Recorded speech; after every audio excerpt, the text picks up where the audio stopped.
ሰላም ጤና ይስጥልን ተመልካቾቻችን፣ እንደዚህ አረፈዳችሁ። ከኢትዮጵያ ቴሌቪዥን ዳጉ የተሰኘው ፕሮግራማችን እነሆ ተጀምሯል። በዛሬው የዳጉ ፕሮግራማችን ደግሞ አሸባሪው የህወሓት ቡድን ትግራይን ይዞ የመጥፋት እቅድ በሚል ርዕስ ውይይት እናደርጋለን። አብራችሁን ቆይታችሁ ፕሮግራማችን እንድትከታተሉ በአክብሮት እንጋብዛለን።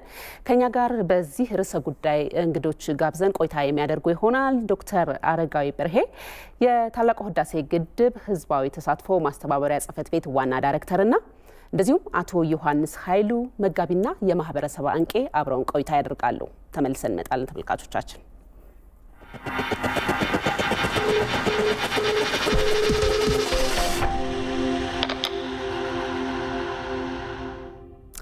ተመልሰናል ተመልካቾች። እንግዶቼ ስለመጣችሁ እጅግ አድርጌ አመሰግናለሁ። እንግዲህ ቀደም ሲል ለማንሳት እንደሞከርኩት በርዕሰ ጉዳዩም ላይ አሸባሪው የህወሓት ቡድን በመላ ኢትዮጵያ መፈጸም የሚፈልገውን እቅድ አሁን ደግሞ በትግራይ ህዝብ ላይ እንደዚሁ በትግራይ ላይ በአጠቃላይ ለማድረግ እቅድ እንዳለው የሚመስሉ ነገሮች ምልክቶች እየታዩ ናቸውና ያሉት ከዚህ ጋር ተያይዞ ሰፋ ያሉ ጉዳዮች ወደ ኋላም ወደፊትም ተመልሰን የምናየው ምን ሆነው እድሉን ቅድሚያ ለዶክተር ልስጥና እስቲ በአጠቃላይ አሁን ላይ እያደረገ ያለው ነገር ማየት የምንችልባቸውን እድሎች አንስተን ካነሳነው ርዕሰ ጉዳይም ጋር አያይዘን እንደው እቅድ እንዳለው የሚመስሉ ነገሮች አሉ የሚለውን እስቲ ትግራይን ይዞ የመጥፋት ሁኔታ ሁሉ ያለ እንደሚመስል ማሳያዎች አሉ። በእርሶ አይን ግን እንዴት ይመለከቱታል የሚለውን እናንሳ። በጣም ጥሩ አመሰግናለሁ። ይሄ የህወሓት ሽብርተኛ ቡድን ዓላማው ግልጽ ነው። ከቻለ በኢትዮጵያዊነት የበላይነቱን አንግሶ መኖር፣ ካልቻለ ደግሞ ትግራይን ገንጥሎ የበላይነቱን በዛች ክልል ውስጥ እንዲያነግስ ነው ዓላማው። እንግዲህ በኢትዮጵያ የበላይነቱን ለማንገስ እንዳልቻለ በተግባር አይቶታል። የኢትዮጵያ ሕዝብ ከ30 ዓመት እንበለው 27 ሬጉላርሊ ነው። ከ30 ዓመት በኋላ ሕዝቡ ምንኛ እንደጠላው አይቶ ወደ ትግራይ በተለይ ወደ መቀሌ አፈግፍጎ እዛ ሆኖ ፍላጎቱን ለማሟላት ሞክረዋል ባለፉት 3 ዓመታት። ይኸውም የፌዴራሊስት ኃይሎች ብሎ የሚጠራቸው የየክልሉ ጋሻ ጃግሬዎቹን ሰብስቦ እንደገና ለመመለስ ሙከራ አድርገዋል። ከ30ዎቹ የክልሉ ድርጅቶች አንደኛው ኦነግ ሸኔ ነው። ከኦነግ ሸኔ ያን ያክል ጥል እንዳልነበራቸው ሁሉ በዚህ መሰሪ ስራ ግን ፍቅር መስርተው ብዙ ችግር እየፈጠሩ ነው። ሁለቱም ዓላማቸው የመገንጠል ነው። በዚህ ይገናኛሉ እንጂ በሌላ የሚገናኙበት ምክንያት የለም። ይህንን ነገር እንግዲህ ለማሳካት የትግራይ ህዝብን እንደ ጋሻ እየተጠቀመበት ነው ያለው። የትግራይ ህዝብ በሆነ ባልሆነ ምክንያቶች ተከበሃል፣ በዚህ በኤርትራ ተከበሃል፣ በዚህ በአማራ ተከበሃል፣ በዚህ በአፋር ተከበሃል፣ ፌዴራል መንግስት እየመጣብህ ነው ሊያጠፋህ፣ ጄኖሳይድ ወይም ዘር ማጥፋት ሊፈጽምብህ ነው እያለ የሌለ ውሸት በሰዎች አንጎል ላይ ቀርጾ ህዝቡን ለሱ ስግብግብ ዓላማ መሳሪያ እያደረገው እንደሆነ እያየን ነው። ህፃናት የ14 የ13 ዓመት ልጆች በማዕበል እያስገባ እያስጨፈጨፈ ነው ያለው። እነሱ መሪዎቹ ወደ ኋላ ሆነው ወጣቱ ህፃኑ ግን የጥይት መዳረሻ እየሆነ እያለቀ ነው ያለው። ስለዚህ ምንድነው ዞሮ ዞሮ ሲታይ የኔ ዓላማ ካልተሰካ እስካልተሰካ ድረስ ጦርነቱን እቀጥላለሁ፣ የሚጠፋውም ኃይል ይጥፋ፣ የፈለገው ይሆን ብሎ እንዳውም አሁን ሰሞኑን በምዕራብ ትግራይ አዲስ ቅስቀሳ ጀምረዋል። ይሄ ጦርነት የሞት የሽረት ነው፣ ዝም ብላችሁ ከምትሞቱ ታግላችሁ ሙቱ እያለ ወጣቶችን እንደገና አዲስ ቅስቀሳ እያካሄደ ይገኛል። ስለዚህ ጠቅላላ እቅዱ ለጥፋት ነው።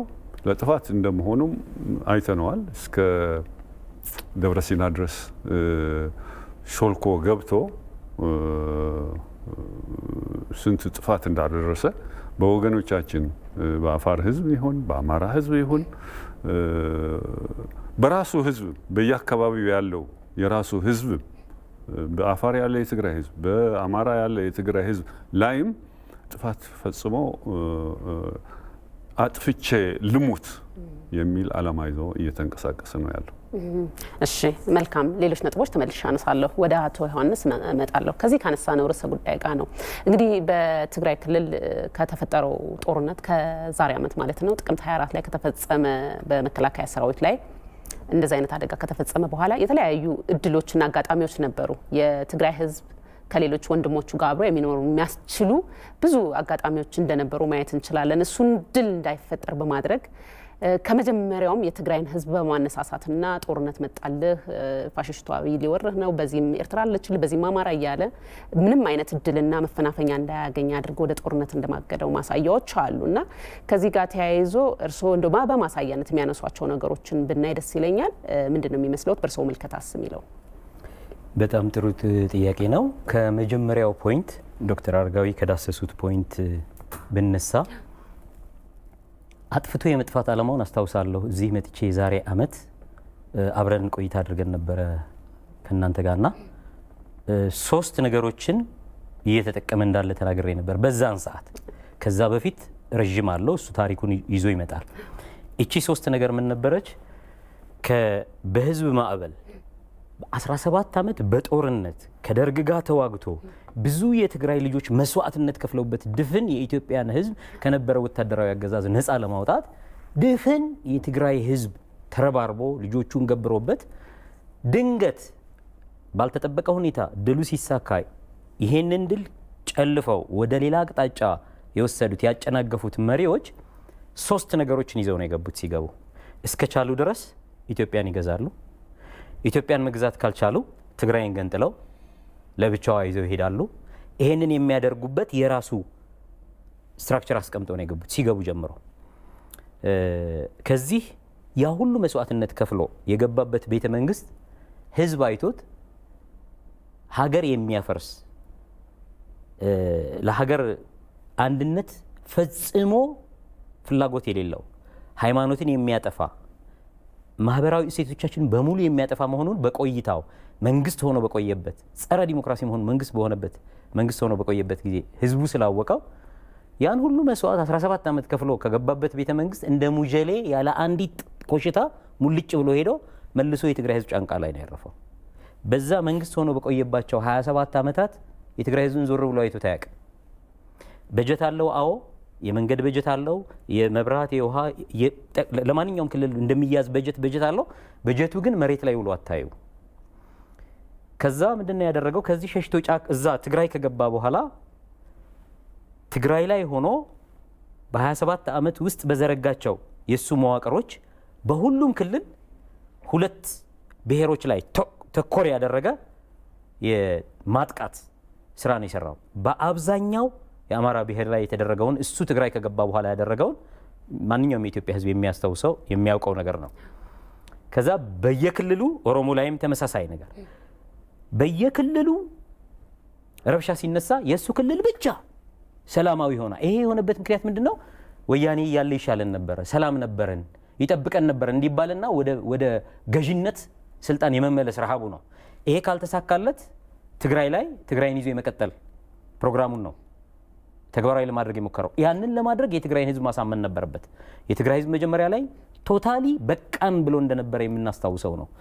ለውጡ ዶክተር አብይ መጀመሪያ ትግራይ ሄደው ንግግር ባደረጉባት የ30 ደቂቃ ፕሮግራም ተይዛ እስከ 1 ሰዓት በጭብጨባ የተራዘመችው ፕሮግራም ላይ ለዶክተር አብይ የነበረውን አቀባበል እናስታውሳለን። ያ ኃይለኛ ስጋት ስለፈጠረባቸው በዚህ በኩል ኤርትራ ሊወርህ ነው፣ ከኤርትራ ጋር ታረቀን ብሎ ባድመን ዛላምበሳን ምናምን ሊሰጥብህ ነው። በዛ በኩል አማራ ተደራጅተዋል፣ ልትወረር ነው፣ የትግራይ መሬቶች መጡብህ አይነት ነገር ሲቀሰቀስ ከረመ። 2 ዓመት ከጨረሰ በኋላ የምርጫው ጊዜ ደረሰ። ልክ ምርጫው ሲደርስ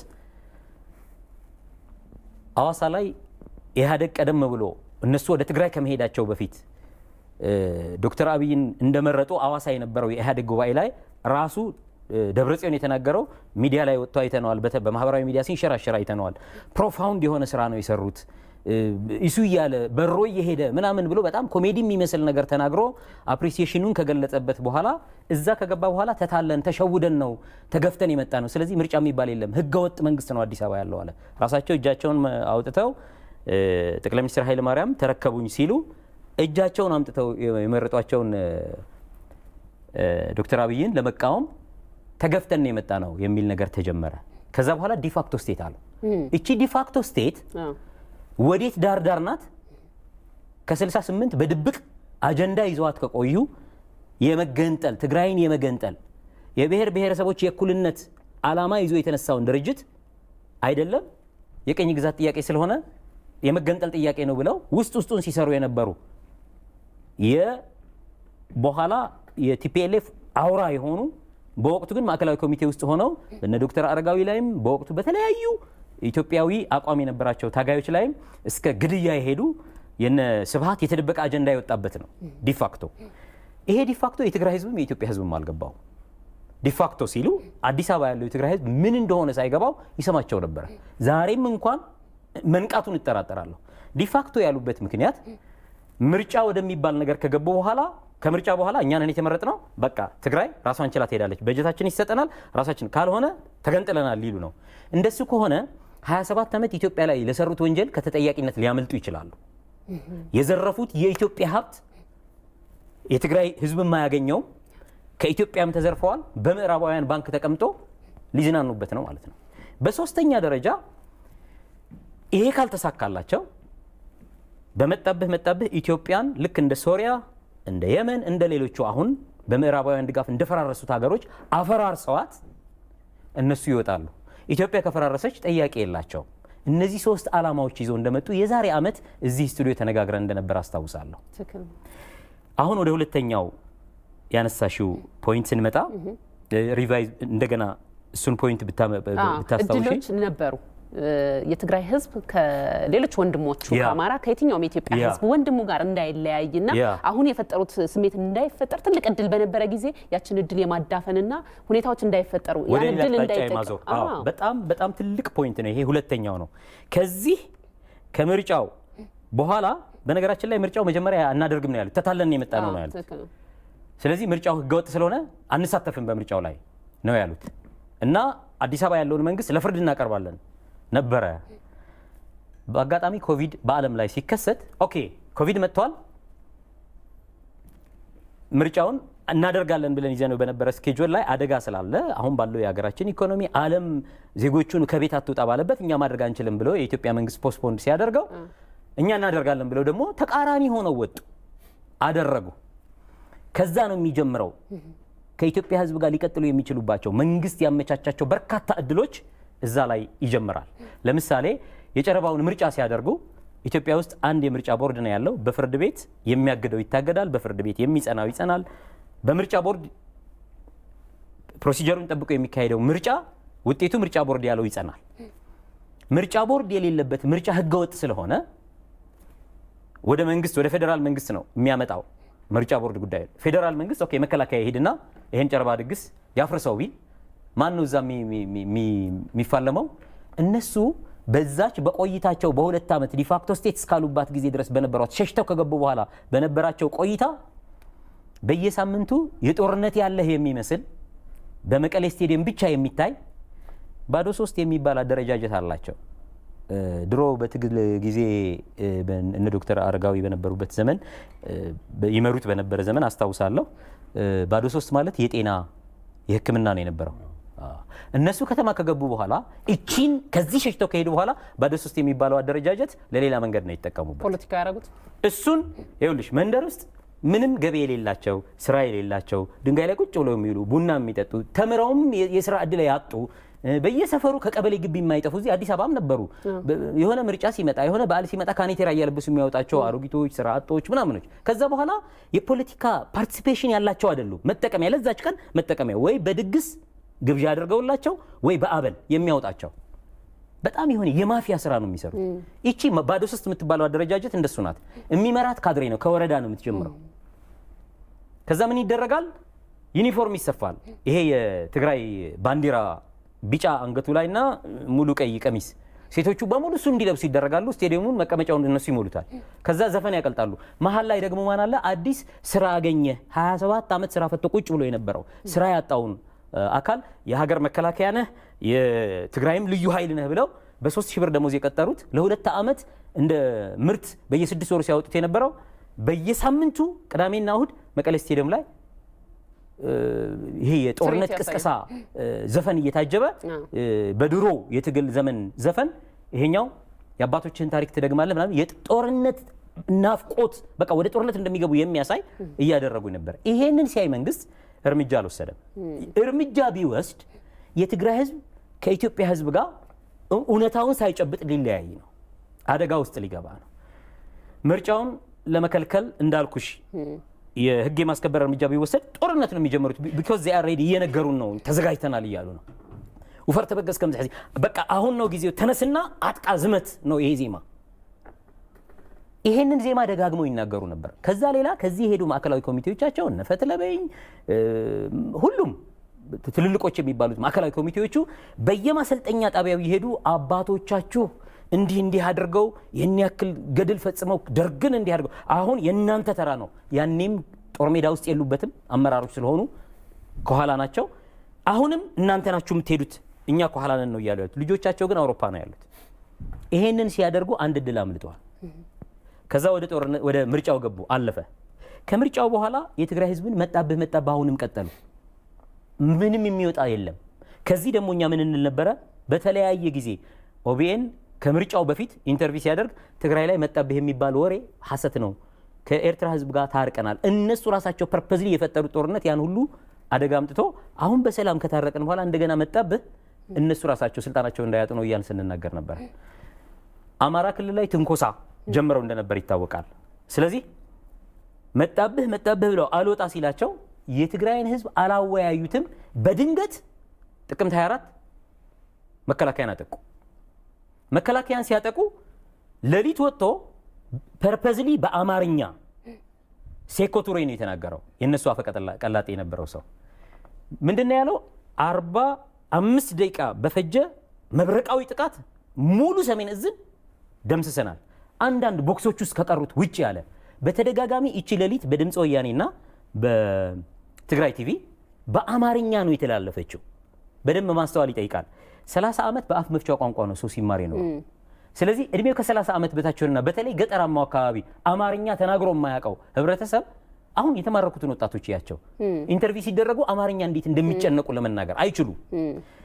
ስለዚህ ያ ህዝብ አይሰማቸውም። በአላማ ነው ይሄን የሚያደርጉት። ነገ ጠዋት አልመታንም ቢሉ አልሰማንም ነው የሚለው የትግራይ ህዝብ። አያውቅማ፣ አልሰማም። ሌሊት ናት ያቺ መልእክት የተላለፈችው። ሲነጋ ምን ጠብቀዋል እነሱ? መቀሌ አደባባይ ላይ ጭፈራ እንዲጀመርላቸው። መቀሌ ከተጀመረ ሌላ ወረዳ በካድሬ ተጎትጉቶ ይወጣል። ግን የወጣ ሰው የለም። ሰሜን እዝን መታን ሲል ሁሉም ደንግጦ ነው ቤቱ የቀረው። በሚቀጥለው ቀን ደብረጽዮን ወጣ። ከእንግዲህ በኋላ ትግራይ ረመጽ ትሆናለች፣ የአድሃሪ መቀበሪያ ናት፣ እኔ ነኝ ያለ ይምጣ፣ ይገባል ግን አይወጣም ማለት። ይሄንን ሲል የወጣ ሰው የለም። እነሱ የጠበቁት እንደሌላው ጊዜ ካድሬዎቻቸው ቀስቅሰው በከበሮ ከተማው የጨረባ ድግስ የሚወጣ ነው የመሰላቸው። አልሆነም። በመጨረሻ ጌታቸው ረዳ ወጣና ገጀራ ያለህ ገጀራህን ይዘህ መሳሪያ ያለህ መሳሪያን ይዘህ ሴቶች በርበሬ ይዛችሁ ወጣችሁ የሚመጣ አይኑ ፊት አድርጋችሁ ምናምን ብሎ መፈክር ቅስቀሳ አደረገ። አሁንም የወጣ የለም። አማራጭ ሲያጡ አደረጃጀቶች አሏቸው። ከልዩ ኃይላቸው ውስጥ ስፔሻል ኮማንዶ አላቸው። ሳምሪ የሚባል አሳሲን የሚያደርግ አረመኔ ቡድን አላቸው። እነሱን መርጠው ከዛ ውስጥ 30 ሺህ ብቻ ነው የተከተላቸው። 300 ሺህ ነው ያሰለጠኑት። ከ110 እንደማለት ነው። 270 ሺህ መሳሪያውን ደብቆ ሲቪል ለብሶ ከተማ ውስጥ እንዲቀመጥ መመሪያ ከነሱ እንደሚደርሰው። ለዚህ ነበር የትግራይ ህዝብ ተሸማቆ ይመጣሉ አሁን ብሎ ፈርቶ የሚጠብቀው። ከተማ ውስጥ አስቀምጠውበታል። ይሄንን አድርገው ወደ ጫካ ሲወጡ ምንድነው ያደረጉት? የፓወር ስቴሽኑን መቱ፣ የቴሌን እንትን መቱ፣ ታወሩን መቱ፣ ጫካ ገቡ። ማንን ልከዋል? ከዛ በኋላ ሳምሪ ወደ ማይካድራ ልከዋል። በ24 የመከላከያን መተው በ30 እስከዛን ድረስ የትግራይ ህዝብ አልወጣም፣ አልጮህም፣ አልደገፈም። በ30 ሌሊቱን በ29 ለ30 አጥቢያ ማይካድራ ላይ የአማራ ብሔር ሲታረድ አደረ። በግፍ ታርዶ ሲነጋጋ እነሱ በቀጥታ የመጡበትን መንገድ ይዘው ተመለሱ። ሲመለሱ ወደ ትግራይ አይደለም የሚመለሱት፣ ሚሽን ተሰጥቷቸዋል። ወደ ሱዳን ነው የሚሄዱት። ወጣቶች ናቸው። ልብሳቸውን ይጥላሉ። ከፈለጉት ሰው አስገድደው መሳሪያ ሊቀሙ ይችላሉ። ማን ነው ልብስ ሊቀሙ ይችላሉ። መሳሪያቸውን ጥለው ሱዳን ገብተው ሪፊውጂ ካምፕ ነው የሚገቡት። ጦርነት ተጀመረ ሀገራችን ነው የሚሉት። አለቆቻቸው ጫካ እንደገቡ ያውቃሉ። የእነሱን ፉት ስቴፕ ተከትሎ የሚወጣ አባቱ የተገደለበት ዘመዱ የተገደለበት ማንኛውም ከማይካድራ ከጥቅምት 30 በኋላ ህዳር 1 ህዳር 3 ህዳር 5 ፉት ስቴፓቸውን ተከትሎ ወደ ትግራይ መስመር ሳምሪን ፍለጋ የሚሄደው ኢ መደበኛ የሆነ ታጣቂ ነው። የአማራ ብሔራዊ ክልላዊ ህዝብ ማጆሪቲው ትንኮሳ ሲያደርጉበት ስለነበረ በአባይ ወልዱ ጊዜ ተጋጭተዋል በተደጋጋሚ። ስለዚህ ትንኮሳ ሲደረግበት ስለነበረ መሬቱን ቆርሶ እየሸጠ መሳሪያ የገዛ ህዝብ ይበዛል። ስለዚህ መንግስት ሳያሰማራው የቤተሰቦቹን ደም ለመበቀል ኢንፎርማሊ ታጥቆ እየሄደ ያለው አካል መንገድ ላይ የሚያገኘውን በርቀት የሚያዩን ትጥቅ የሚኖረው አይኖረው የትግርኛ ተናጋሪ ሰው ትግራይ ክልል ላይ ከገባ በኋላ በጥይት ጠብሶ ሲጥል አላልናችሁም? አማራ ሊወራችሁ ነው ብለናችሁ ነበረ። ህዝቡ ደግሞ የማይካድራን መብራት የለም፣ ቴሌቪዥን የለም፣ አላየም፣ ቴሌ የለም፣ ምንም የለም። ስለዚህ ኮሚኒኬት የሚያደርግበት መንገድ የለውም፣ ኢንፎርሜሽን የለውም። ስለዚህ ምንድነው የሚሆነው? መጣብህ ብለንህ ነበረ የሚለው በማን ነው የሚላከው? ይሄ ባዶ 3 በምትዩ አሁን በምነግርሽ አደረጃጀት በካድሬዎቹ ያው አማራ ሊወርህ ነው ተብሎ ከዚህ ሰዓት ጀምሮ ተነሳ ታገል ነው። ግን የወጣ ሰው የለም ያኔ። በዚህ አይነት አደረጃጀት ከሄዱ በኋላ ትግራይ ላይ በጣም ክፉ ጥፋት ነው የተፈጸመው። ግን መንግስት የሰጣቸው ተጨባጭ እድሎችን ነጥለን ማየት እንችላለን። እንዳልኩሽ ምርጫው ላይ የኃይል እርምጃ አልተጠቀመም። ይሄ ሁሉ አደጋ ሲፈጸም ጥቃት እየተፈጸመበት ያለው የመከላከያ አካል አጸፋ ቢመልስ በካላሽን አጸፋ ቢመልስ በቅርብ ርቀት ያለ መኖሪያ ላይ የሚኖር ማንኛውም የትግራይ ሲቪል ዜጋ ይሞታል፣ በተባራሪ ጥይት ይሞታል። አለመው ባይመቱት በተባራሪ በጦርነት መሃል ይሞታል። ከባድ መሳሪያ አለው፣ ካምፕ ነው፣ ካምፕ ውስጥ ነው በተኛበት እየተደበደበ ያለው። ኢሚዲየትሊ አውጥቶ በከባድ መሳሪያ ቢተኩስ ሲቪል ነው የሚያልቀው። ዚ አር ሬዲ፣ እነሱ ያውቃሉ። ሌሊቱን ተዘጋጅተው ሌባ በየትኛው ሰዓት እንደሚመጣ አይደለም የሚለው መጽሐፍ ስለማታውቅ በቃ ነቅተህ መጠበቅ ነው። እነሱ የተዘጋጁ ስለሆኑ በቀጥታ ማጥቃት ነበር የፈጸሙት። ለዚህ አጸፋ ቢመልስ መከላከያ ሌላ ችግር ውስጥ ነው የሚገባው። ህዝብ ምላሽ ፈልገው ነበር። አዎ አላደረገውም። መከላከያ መስዋዕት ከፈለ። የሚሞተው ሞተ፣ የሚሸሸው ወደ አማራ ክልልም ወደ ኤርትራም ተሻገረ። ከዛ በኋላ ተደራጅቶ እንደ አዲስ ሲመለስ መከላከያ ሲቪል እየቀጠቀጠ ያገኘውን እያለ አልገባም። በሁለት ምክንያት ነው። የመጀመሪያው መንግስት ነው፣ እንደነሱ ሽፍታ አይደለም። ፎርማል የሆነ መደበኛ አካሄድ አለው። ዋር ክራይምን ያውቃል። የትግራይ ህዝብ ህዝቡ እንደሆነ ያውቃል። ይሄ ብቻ አይደለም፣ ተዋልደዋል። የዛሬ 24 እና 25 ዓመት ማን ነው 23 እና 24 ዓመት ኢትዮ ኤርትራ ጦርነት ተጀምሮ የ20 ዓመት ወጣት የኢትዮጵያ ድንበር ተደፈረ ብሎ ሀገሬ ብሎ ትግራይ የኢትዮጵያ አካል ናት ብሎ የትግራይና ኤርትራ ድንበር ላይ ሊጠብቅ 22 ዓመት የተቀመጠ ወጣት ያኔ ሲሄድ 20 ዓመቱ ቢሆን አሁን የ42 ዓመት ሰው ነው ማለት ነው። ይሄ ሰውዬ መናኝ አይደለም። ኢትዮጵያዊ ዜጋ ተባዕት ጾታ ወታደር ነው። እንደ ማንኛውም ሰው ማህበራዊ ኑሮ ይፈልጋል። ስለዚህ በፎርማል መልክ ጋብቻ ከዛ ሀገር ነዋሪዎች ያገባል። ሴቶቹ ማን ሆኑ ማለት ነው? የትግራይ ተወላጆች ማለት ናቸው። ባል የሚሆነው የመከላከያ ሰራዊት ግን አማራ ሊሆን ይችላል፣ ኦሮሞ ሊሆን ይችላል፣ ኤኒበዲ ኢትዮጵያዊ ዜግነት ያለው ኤኒ ብሔር ሊሆን ይችላል። ስለዚህ ቢተኩስ የልጆቹ እናት ቤት እንደሚተኩስ ቢተኩስ የልጆቹ ቤተሰብ ቤት እንደሚተኩስ ያውቃል። ስለዚህ ተጠንቅቆ እነሱን የማደን ስራ ነው የጀመረው። ይሄ የተሰጠው ሁለተኛው ኦፖርቹኒቲ ነው። ሶስተኛው እዛ እየኖረ በተንኮል ለምሳሌ ቤተክርስቲያን ውስጥ የእምነት ተቋማት ውስጥ ወይም ሰው የሚገኝባቸው በርካታ እዛ ውስጥ ሆነ ብለው ይከትማሉ። አንድ ምዕራብ ሽሬ ላይ የነበረች አንዲት ቦታ ላይ ቤተክርስቲያን ውስጥ ሲቪል የለበሰ ሚሊሻ ነው፣ የድሮ ሚሊሻ ነው። ሚሊሻ ማለት ደሞዝ የለውም። ገበሬ ከሆነ በቃ ግብርና ነው ስራ። እነሱ ሲፈልጉት ይጠሩታል፣ ያሰማሩታል በጥበቃ ልክ እንደ ድሮ ባቤት ጥበቃ ተብሎ ሮንድ ምናምን እንደሚወጣ ደሞዝ እንደሌለው እንደሱ ነው። ስንዴ ይሰፍሩለታል በፈለጉ ጊዜ ፔሪድ። ይሄ ሰው መሳሪያውን ይዞ ሲቪል ነው፣ መሳሪያ ደብቆ ተቀምጠዋል። ቤተክርስቲያን ውስጥ በሰንበት ቀን የትግራይ ህዝብ ሃይማኖተኛ ነው።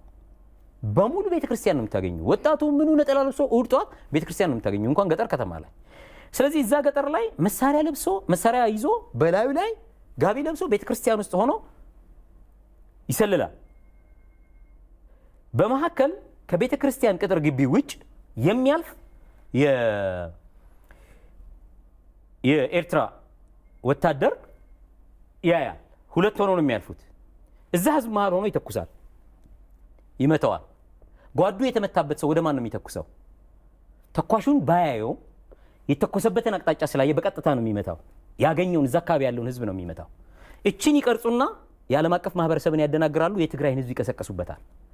ይሄ ሳይ ዕዳጋ ሐሙስ አድርገዋል። ከዋናው መንገድ ወጣ ያለ ቤተ ክርስቲያን አለ። ሁለት የኤርትራ ወታደሮች ያልፋሉ። አንደኛው የቆላማው የኤርትራ አካባቢ ተወላጅ እንደሆነ ፊዚካሉ ልክ እንደ ቤንሻንጉል ሰዎች አሁን ጥቋቁር ረጅምና ግዙፍ እንደሆኑ እዚህ ጋር ፊታቸው ላይ 3 አይነት የተተለተለ የብጣት አይነት ምልክት ያለው ሰው ነው። እሱ ሙስሊም ነው። ቆላማው አብዛኛው የኤርትራ ምድር ሙስሊም ዶሚናንት ነው። ያኛው ደግሞ ሁለተኛው አብሮት ያለው ታጋይ ደግሞ ጀስት ክርስቲያን ነው። ስለዚህ ቤተ ክርስቲያን ሲያይ ሊሳለም ይሄዳል። ይሄኛው እየሄደ ይጠብቀዋል። ድንገት ተኩስ ይሰማል። ከቤተ ክርስቲያኑ አጠገብ ያለች ቤት ውስጥ መሳሪያ የደበቀ ሚሊሻ አለ። ይሄንን ብቻውን የመጣ የሚሳለም ሻዕቢያ ሳይ ከጀርባ መጥቶ ይጥለዋል። ተኩስ ሲሰማ ያኛው ሮጦ ወደ ኋላ ይመለሳል። ሲመለስ ሁሩ በሰላም ተብሎ ሰው ወደ ቤቱ እየተሰናበተ እየወጣ ያለበት ነው። ያ ሮጦ ሲመለስ ሻዕቢያ ወድቋል። እዚህ ጋር ምንድነው ማድረግ የሚችለው? ጓዱ ነው የወደቀው። አውቶማቲክ ነው የሚከፍተው፣ ይቀርጿታል። እንዲህ አይነት ነገሮችን በኢትዮጵያ መከላከያ ላይ ሲያደርጉ ግን ራሳቸውን የህዝብ ማዕበል አጉርፈው የህዝብ ማዕበል ወደ እነሱ መምጣቱን ሲያውቁ ወደ ህዝብ አልተኩስም ብለው ራሳቸውን የገደሉ እንዳሉ ጠቅላይ ሚኒስትር ሲናገሩ አይተሻል። ከዛ በኋላ እንውጣ ለኢትዮጵያ መንግስት ኦኬ እንውጣ፣ ገበሬው ይረስ፣ ህዝቡም ይያቸው፣ ይጠቅሙታል አይጠቅሙትም ይያቸው ወጣ። የኢትዮጵያ መከላከያ ኃይል ከወጣ በኋላ የትግራይ ህዝብን ሲጀመር እነ ደብረጽዮን መከላከያ ከወጣ ከ2 ቀን በኋላ ነው መቀሌ የገቡት። ትግል ላይ እንዳነበሩ በዚህ ነው የሚተካ አልነበሩም፣ ተደብቀው ነው የነበሩት። ቲዲኤፍ የሚባለው ሌላ ኃይል ሌላ ቀስቃሽ ኖሮት ነው ተሰማርቶ የነበረው። ይሄንን ሸሽቶ እንደወጣ አድርገው ካወሩ በኋላ ከትግራይ ክልል ውጭ ትግራይን ነው ለትግራይ ህዝብ ነን ያሉ አካላት ወጥተው ከጀርባ መከላከያን እየወጉ እንደ ድሮ መዝረፍ ፈልገው በጀታችን ካልተለቀቀልን ቅድመ ሁኔታዎች ያስቀምጠናል፣ በዚህ መልኩ ካልሆነ አዲስ አበባ እንገባለን። ቢለቀቅላቸው ለትግራይ 74 ሳንቲም አያደርጉለት። እነሱ ያፈረሱትን እንትን መብራትና ቴሌ በአስቸኳይ እንዲጠገንልን የትግራይ ህዝብ በጀት እንዲለቀቅልን ምናምን፣ የተለቀቀውን በጀት ግን ሲበሉት ነው የኖሩት። ስለዚህ ይሄን ሁሉ እድል ሚስ አድርጓል። አሁን ባለው ሁኔታ ይዘውት ሊጠፉ እንደሆነ የሚታወቀው የዛሬ ዓመትም እንደተናገርኩት ግልጽ የሆነ ነገር ይታያል። እኛ ካልበላን፣ እኛ ካልገዛን፣ እኛ ካልመራን እርምጃ እንውሰድ። ምን እናድርግ? በቃ እንምታ። ከዛ በኋላ አጸፋ ሲመጣ ተያይዘን እንጠፋለን ነው። የኢትዮጵያ መንግስት የትግራይ ድንበር ላይ ቆም ያለው ባይል ኖሮ አላማጣ ላይ ጀምረውት ነበረ። ልክ ከቆቦ ወይም ከወልዲያ ወደ አላማጣ ሊንቀሳቀስ መሆኑን ሲያውቁ በከባድ መሳሪያ አላማጣን ደህና አድርገው ደበደቡ። ከዛ ምንድነው ያሉት? የኢትዮጵያ መከላከያ እንትንን ደበደበ ነው ያሉት። ወደ መቀሌ እቀጥላለሁ ቢል የኢትዮጵያ የፌዴራል መንግስት ጦር ራሳቸው ይደበድቡና እቀጥላለሁ ያለው ማን ነው? የኢትዮጵያ መንግስት ነው። የትግራይን ህዝብ ነፃ አወጣለሁ ያለው እሱ ነው።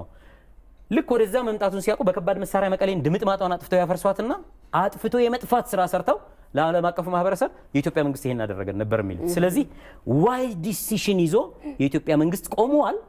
የትግራይ ህዝብ አሁን መንቃት አለበት። ይዘውት ሊጠፉ ታጥቀው ተነስተዋል። መልካም፣ ሌሎች ነጥቦች ተመልሼ አነሳለሁ። ዶክተር አረጋዊ ጋርም አንዳንድ ነጥቦች እንድናነሳ ብዬ ነው። አቶ ዮሐንስ አሁን በጣም በማሳያ የሚገርሙ ታሪኮችን እያነሱ እየነገሩን ነበረ። ከዚህ ጋር ተያይዞ እንግዲህ የትግራይ ህዝብ ላለፉት 40 ዓመታትም አማራጭ የሌለው ህዝብ እንደሆነ በሚዲያም በተለያዩ ሁነቶች ለምሳሌ የተለያዩ ፖለቲካ ፓርቲዎች ሄደው በትግራይ አካባቢ የመቀስቀስ ወይም ፕሮግራማቸውን አላማቸውን የማስረዳት እድል ተሰጥቶ አያውቅም። ሌሎች የማፈኛ መንገዶችን በመጠቀም የትግራይ ህዝብ የተነጠለ ሳይመስል ነጥለውት እንደኖሩ ማሳያዎች አሉ። ይሄ ሆኖ ግን አሁን ቀደም ሲልም ስናነሳቸው እንደነበር በጥቅምት 24 ከዛም በፊት በፈለጉት ጊዜ የትግራይ ህዝብ አብሯቸው እንዲተባበር በጠየቁ ጊዜ ምላሹ በሚፈልጉት ልክ እንዳልነበረ ማየት ይችላል። ይሄን ህዝብ ትግራይ ላይ ያለውን በዚህ ደረጃ ለካ ነው። አሁን ላይ እዚህ ከተማው ላይ ብዥታዎች አሉ። የትግራይ ህዝብ ከወያኔ ወይም ደግሞ ከአሸባሪ ህወሓት ቡድን ጋራ አብሮ ነው የሚሉ ሀሳቦች እየተነሱ ነው። እሱም መነጠል ያስፈልጋል እንደ ሀገር የሚል እምነት አለኝ በግሌ። ሌሎች ሀሳቦች ሊመጡ ይችላሉ። ይሄንን በዚህ ካየነው ሌሎች አካባቢዎች ላይ ያሉ የትግራይ ተወላጆች ለምንድን ነው ያላሉት የሚሉ ጥያቄዎችም ያነሳሉ። የምር የትግራይ ህዝብ የህወሓት ደጋፊ ነው ወይስ ጫና ወይም አጣብቂ ውስጥ ስላለ ነው? የምር ምንድነው ችግሩ የሚለውና ማሳያዎችም ካሉ ብናነሳ። በጣም ጥሩ ጥያቄ ነው። ይሄ ጥያቄ ብዙ ሰው በደንብ አይገባውም እና ፍንትው አድርጎ መግለጹ ወይም መተንተኑ አስፈላጊ ይመስለኛል። ሲጀምር የህወሓት ትግል ሲጀምር ግልጽ ነበረ የብሔር እኩልነት በኢትዮጵያ እንዲኖር እና የትግራይ ህዝብም መብቱ ተጠብቆለት በዲሞክራሲያዊት ኢትዮጵያ በእኩልነት እንዲኖር የሚል የብሔር ትግል ነበረ። ያንን ተጠምዝዞ ወደ የመገንጠል ጥያቄ አዘነበሉት። እንግዲህ ስልጣን የያዙት አባወራዎች በማኒፌስቶም እንዲወጣ አድርገዋል ለተወሰነ ጊዜ። ነገር ግን ያ የነቁ ታጋዮች እንዲቀለበስ አድርገዋል።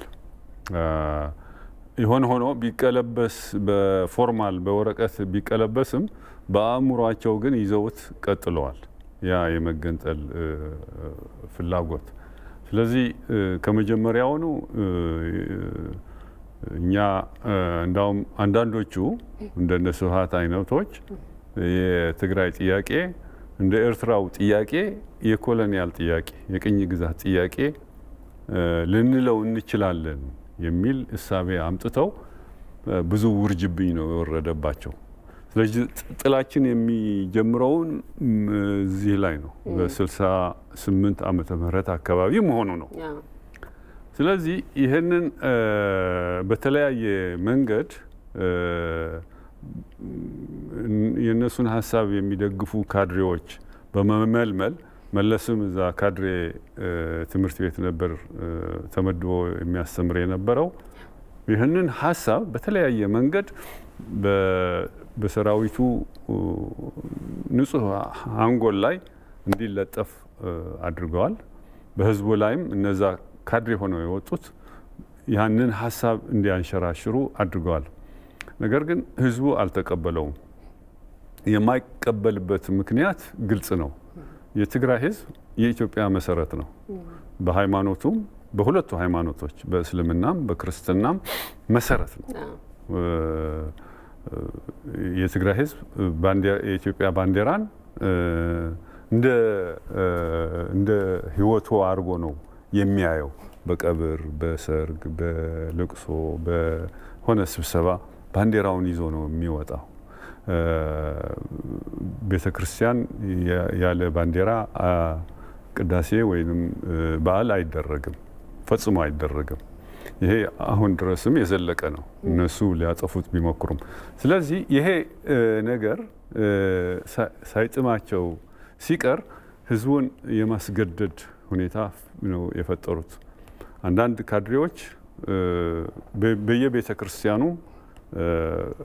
ካድሬዎች አሰማርተው በመላክ በየመስጊዱ ካድሬዎች አሰማርተው በመላክ በእነሱ በቤተ ክርስቲያኑ ድቁና ያላቸው ትምህርት ያላቸው ካድሬዎች እየመለመሉ ያንን ሀሳባቸውን ሊያስተጋቡ ጥረዋል፣ ሞክረዋል። ግን ከባድ ትግል ነበረ እዛ ላይ። በተወሰነ ደረጃ ነው የተሳካላቸው። ይሄ ቁጥጥር በሌላ በሴኪሪቲ ቁጥጥርም አድርገዋል። ቁጥጥራቸው ደጋግመን ገልጸነዋል። የደርግ መሰረታዊ ድርጅት ቀበሌ ላይ ነበረ በደርግ ጊዜ። በእነሱ ጊዜ ግን ከቀበሌ በታች ንዑስ ቀበሌ፣ ቀበሌውን በንዑስ ቀበሌ ይከፍላሉ። እያንዳንዱ ንዑስ ቀበሌ ደግሞ በጎጥ ይከፍላሉ። ለእያንዳንዱ ጎጥ ካድሬ መሪ አለ፣ ህዝቡን የሚቆጣጠር ማለት ነው። ስለዚህ አንዲት ይቅርና ተቃውሞ ጥያቄ ማቅረብ የሚጎረበጥ ጥያቄ ከሆነ ያ ጠያቂ ድራሽ ነው የሚጠፋው። ስለዚህ ያንን ፍርሃት አነገሱበት በህዝቡ ላይ። ሌላው ቅድም እንዳነሳሽውም ሌላ ሀሳብ ይዞ የሚመጣ ግለሰብ ይሁን ድርጅት ትግራይ ውስጥ መግባት አይፈቀድለትም። ጋዜጣም መግባት አይፈቀድለትም። አዲስ አበባ ሲታተሙ የነበሩ ጋዜጦች ትግራይ አይገቡም ከነጭራሹ። ይዞ የተገኘ እስር ቤት ይገባል፣ ይደበደባል፣ ይገረፋል። ስለዚህ በዚህ ሁኔታ ነው የቀጠሉት። ስለዚህ ምንኛ ህዝቡን እንደተቆጣጠሩት ማወቁ አስፈላጊ ይመስለኛል። ሀሳብ ሊያቀርብ ተቃውሞ ሊያቀርብ ቢፈልግ ህዝቡ የሚደርስበትን መከራ በደንብ አድርጎ ስለሚያውቅ ዝምታን ነው የመረጠው። ስለዚህ ለዚህ ይሄ ደግሞ የዘለቀው እነሱ ስልጣን የነበሩበት 27 ዓመት ብቻ አይደለም። ከዛ በፊትም በትግሉ ጊዜም ይሄ አሰራር ነው መሰረት ይዞ የመጣው። ስለዚህ በትግሉ ጊዜ 17 ዓመት ኋላ ደግሞ 27 ዓመት ወደ 40 ዓመት በዚህ የተካነ በዚህ መዋጥር ውስጥ የገባ ህዝብ ነው። ይህንን መገንዘብ ያስፈልጋል። በህዝቡ ላይ ጥያቄ የሚያነሳ ሰው መብቱ ነው ጥያቄ ማንሳቱ። ይህንን ያለፈውን ሁኔታ ግንዛቤ ውስጥ አስገብቶ መጠየቅ አለበት። ለኢትዮጵያ የሚያስብ ማንም ሰው ይህንን ግንዛቤ ሳያስገባ የሚረጨው ንግግር ሁሉ ትርጉም አልባ ወይም አፍራሽ ነው የሚሆነው። ስለዚህ በዚህ መልክ ነው እነሱ የመጡት። አሁንም የሚቀጥሉት ያሉ በዚህ ይህንን ትግራይ ውስጥ የጀመሩት የአፈና አስተዳደር እንደ ኤክስፔሪመንት ቤተ ሙከራ ነው ያደረጓት። ትግራይ ወደ መላው ኢትዮጵያም ለማስተላለፍ ሞክረዋል። ጥሩ፣ አንድ ስልክ ልቀበል። ዶክተር ኃይለው ጤና ይስጥልኝ። ጤና ይስጥልኝ። ማን ልበል? መቶ አለቃ ጃርሶ ጀራ እባላለሁ ከአርሲ ነገሌ። እሺ፣ መቶ አለቃ ሀሳቦትን አስተያየቶትን። ሀሳቤ ምንድን ነው መሰለሽ? እኔ መቤት እሺ፣ ድምጽ ትንሽ ከፍ አድርጉ እስኪ። ከፋ ጥሩ አይደለም። እሺ፣ አቶ አሊ ምናልባት ቴሌቪዥን አጠገቦት ካለ ቢዘጉት ጥሩ ነው። ትንሽ ድምፁ እየተረበሸ ነው። በጣም ርቃለሁ። ይኸውልሽ፣ እሺ፣ አሁን ሁለቱ በተለይ ዮሐንስ የሚሰጠው እና ዶክተር አረጋዊ በርሄ የሚሰጡ መግለጫ ትክክል ነው። እያንዳንዳችን እኔ በተለይ ከደቡብ መንግስት ሰራዊት ስለሆነ የትግራይ ህዝብ እንደ ማንኛውም ኢትዮጵያዊ ንጹህ ህዝብ እንደሆነ ያውቃለሁ። በተለይ አዲግራት ህዝብ እውነት ለመናገር ከተፈለገ ከወያኔ እንኳን ከደቡብ መንግስት ሰራዊት ቁስሉን ደብቆ እያጠበ እያበላ እያጠጣ ወደ መሀል ነገር የላከ እንደ ማንኛውም ኢትዮጵያዊ እናት እንደ ማንኛውም ኢትዮጵያዊ አባት፣ ወንድም፣ እህት የሆነ ህዝብ ነው። አስረግጬ መናገር የምፈልገው ነገር ግን ትንሽ በጣም ግራ የሚያጋባ ጁንታ እንደሆኑ ወይም ደግሞ ወያኔ እንደሆኑ እኮ የትግራይ ህዝብ ነው አይደለም? አዎ። ስለዚህ የትግራይ ህዝብ እራሱ እውነቱን አወጥቶ ይሄ ህዝብ ከየት የመጣ ነው? መቼም ከመሬት የወጣ ከሰማይ ተባለ አይደለም አይደለም? ሌላ ቀርቶ እንኳን ተንኮል የማያውቅ ደግ የመሀል ሀገር በፖለቲካ በገንዘብ አበላሽቶ ዛሬ ኢትዮጵያ ማጥ ውስጥ ገብታ የምትኖርበት መነሻ እኮ ከዛ ነው። ስለዚህ እንደው ትግራይ ህዝብ ሙሉ በሙሉ ተንኮለኛ ነው ወይም አጥፊ ነው ባንል በታሪክ ተጠያቂ ነው። ይህን አስረግጦ መናገር አለበት። ኢትዮጵያ ህዝብን የትግራይ ህዝብን ኢትዮጵያዊ ነኝ፣ ኢትዮጵያ ከሌለኝ ማንም አይኖርም። መዝረፍም የሚቻለው እኮ ኢትዮጵያ ስትኖር ነው አይደለ? እኔ ስለዚህ እነዚህ ሰዎች እንደ ሰው መሆናቸውን እንኳን በጣም እኔ በግሌ ይጠራጠራሉ። ከእነሱም ጋር ተዋግቻለሁ። በአጋጣሚ በወታደር ቤት። እርስዎ እዛ ነበሩ ማለት ነው? አዎ ወታደር ነበርኩ። እንዲ ይሄ ቀብራራ መንገድ 15 ዓመት ሙሉ ወታደር ቤት ነበርኩ በይ። ስለዚህ እንዴት እንሆን እኛ እኮ አሁን እያንዳንዱ የትግራይ ወገኖቻችን ኢትዮጵያ ከአሞታ ላይ በጣሊያን ጊዜ እኮ የትግራይ ኤርትራ ህዝብ እኮ ነው አይደል እንዴ? እንደ ማንኛውም ኢትዮጵያዊ ህዝቡ ራሱ ማጽዳት አለበት። እኔ በህዝቡ ላይም ትልቅ ቅራኔ አለ እውነት ለመናገር እሺ። ስለዚህ አሁን በተለይ አረጋዊ በርሄ ታጋይ እንደነበሩ አውቃለሁ። እና አብርሃም ያየን ነገራዊ ዳሪያ ነክሮስ አለማየሁ ይሄን ሁሉ ምስጢር ለመንግስቱ ሰጥቶን ወደ ውጭ እንደሄዱ ሁሉ ይሄን አውቃለሁ። ገብቶሻል አይደለም? ጥሩ ንግግር ነው። እውነት መናገር አለበት። በግልጽ ሁሉም እውነት መናገር አለበት። ከተራ እስከ አዋቂ እውነት መሸፋፈን የለበትም። የጠፋች እውነት ፕሬዚዳንት መንግስቱ ኃይለማርያም እውነት ራሱ እስከ ዛሬ አይቁሶ የወጡት እንባ እየቀጠል ነው። ስለዚህ እያንዳንዱ ኢትዮጵያዊ የዶክተር አብይ ሀቁን ካልጠበቅ ነው ከጎኑ ካልሆን ነው ከዚህ በኋላ ዋጋ አስከፍለናል። አሁን መግለጫ ሰጡ ሰዎች እግዚአብሔር ይባርካችሁ ባይልኝ ጨርሻለሁ። እናመሰግናለን። መልካም ቀን። ጥሩ ያው እንግዲህ እኛ ቀደም ሲል ያነሳሁትን ሀሳብ ነው ምናልባት ያጠናክሩልኝ ብዬ አስባለሁ። እንዲህ አይነት ስሜቶች አሉ። ሰዎች ብዙ ባይሆኑ እንዲህ አይነት ልዩነቶችን እንደሌሉ የሚመስሉ ነገሮች አሉ። ግን ቀደም ሲል ደግሞ እርሶም እያነሱት ነበረ አጣብቂኝ ውስጥ ነው ያለው የትግራይ ህዝብ ውስጥ ማነው ትግራይ ክልል ውስጥ ያለውን በዛ እንረዳው። ሌሎች አካባቢዎች ያሉት ደግሞ ትንሽ ነው ማለት ወይም ደግሞ አይሆንም ብሎ አብሮ መቆም ከሌለው ከተበዳይ ወገን ጋር የሚሉ ስሜቶች፣ ፍላጎቶች እንደዛ አሉ ሰዎች ጋር። እሱን ለማንሳት ነው። እሺ መቀጠል እንችላለን። እሺ አንድ በደንብ አይሰማኝም ነበር እንትኑ ድምፁ ግን የሰማሁት የትግራይ ህዝብ እንደ ተጠያቂ የሚያስመስል ጥያቄ ነው ሰውየው ተናጋሪው ያቀረቡት። ሊመስላቸው ይችላል። ምንም ይሄ እዚህ ላይ ብዙ አንከራከር። ሁሉንም ግን አላሉም። እሳቸው አሁን ለመነጠል ሞክረዋል። ህዝቡ ደግ ነው፣ አብሮ አብልቶና አጠጥቶን የሸኘን ህዝብ ነው፣ ትልቅ ህዝብ ነው። ነገር ግን እንዲህ አይነት ነገሮች ላይ ሲመጣ ደግሞ ያው አቋሙ ማሳየት አለበት፣ መቃወም አለበት፣ መውጣት አለበት። ትክክል ነው እኮ ጥያቄው ትክክል ነው፣ እንደሱ የሚያስብል ነው። ነገር ግን ያለበት አጣብቂኝ ያለበት ችግር ደግሞ መረዳት ያስፈልጋል ነው የኔ ነጥብ። በሌላ እንትን ላስረዳቸው። ለምሳሌ በደርግ ጊዜ የመንግስቱ ኃይለማርያም አገዛዝ ብዙ ህዝብ ነው የጨፈጨፈው በየመንገዱ ኢቭን ለሬሳ ክፈል እየተባለ ያ ሁሉ የኢትዮጵያ ህዝብ ያይ ነበር። ለምን የኢትዮጵያ ህዝብ በመንግስቱ ላይ አልተነሳም የሚለው ጥያቄ አብረን ጎን ለጎን እንየው። የመንግስቱ ኃይለማርያም ወይም የደርግ አገዛዝ በኢትዮጵያ ላይ ያሰፈነው በመላ ኢትዮጵያ ማለት ነው ያሰፈነው በቀይ ሽብር ምክንያት ፍራቻና ፍርሃት ደርግን መቃወም እንደማይቻል የሚል ስሜት ነው ያደረበት ሁላችን እንደምናውቀው።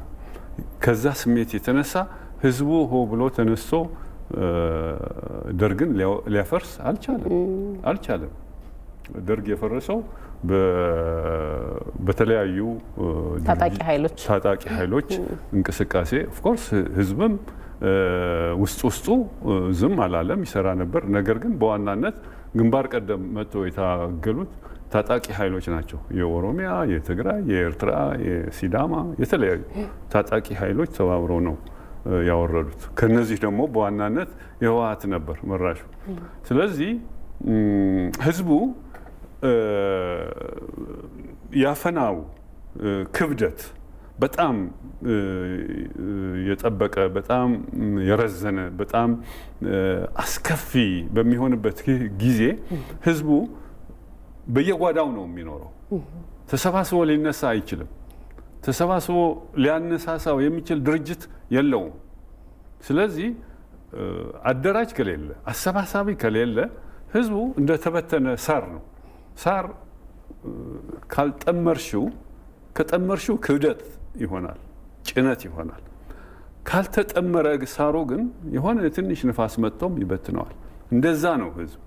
ስለዚህ ያልተደራጀ ህዝብ ወይም በአንድ ድርጅት ቁጥጥር ስር ያለ ህዝብ ሆ ብሎ ለመነሳትና ለመቃወም አዳጋች ነው ያለው። ስለዚህ ይህንን የተረዳ ማንም ኢትዮጵያዊ የትግራይ ህዝብ ወገኑ ነውና ከዚህ የአፈና እና የፍራቻ ድባብ እንዲወጣ መተባበር፣ መደገፍ፣ ሞራሉ ከፍ እንዲል እንዲደራጅ እሱን ለማደራጀት ሙከራ የሚያደርጉ ኃይሎች እንደኛ አይነቶቹ መተባበር ይጠበቅበታል። ጥሩ መልካም። እረፍት ወስደን ተመልሰን ሌሎች ነጥቦች እናነሳለን። ወደ አቶ ዮሐንስ ነው የምመጣው። እረፍት እንውሰድ።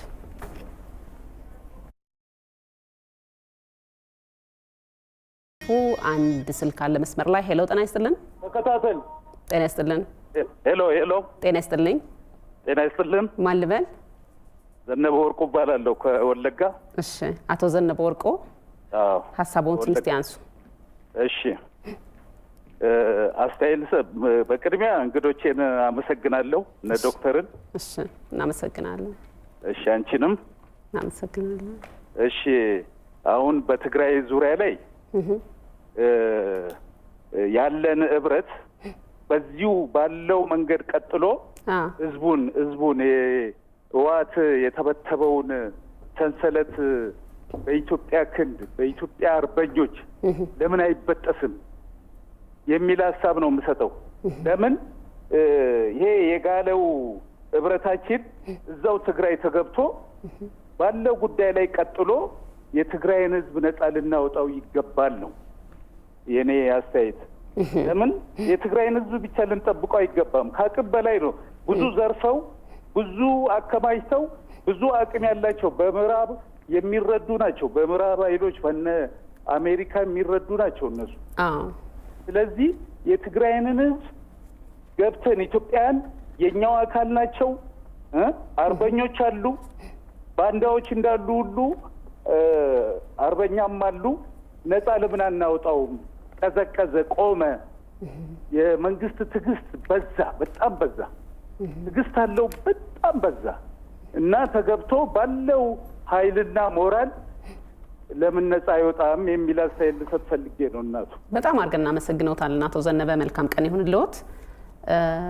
እኛም ሀሳባችን ከዚህ ጋር ቀጥታ ግንኙነት አለው። በዋናነት እናንተ ከአካባቢው ነዋሪ የመጣችሁ ወይም የተወለዳችሁ ስለሆናችሁ ከዛም ባሻገር ስነ ልቦናውን በቅርበት ስለምትረዱት አሁን ያለውን ስሜት የማጥራት ህዝቡን ላይ ያለውን ብዥታ በደንብ አጽንኦት ሰጥቶ ግልጽ የማድረግ ሀሳብ እንድናነሳ ነው።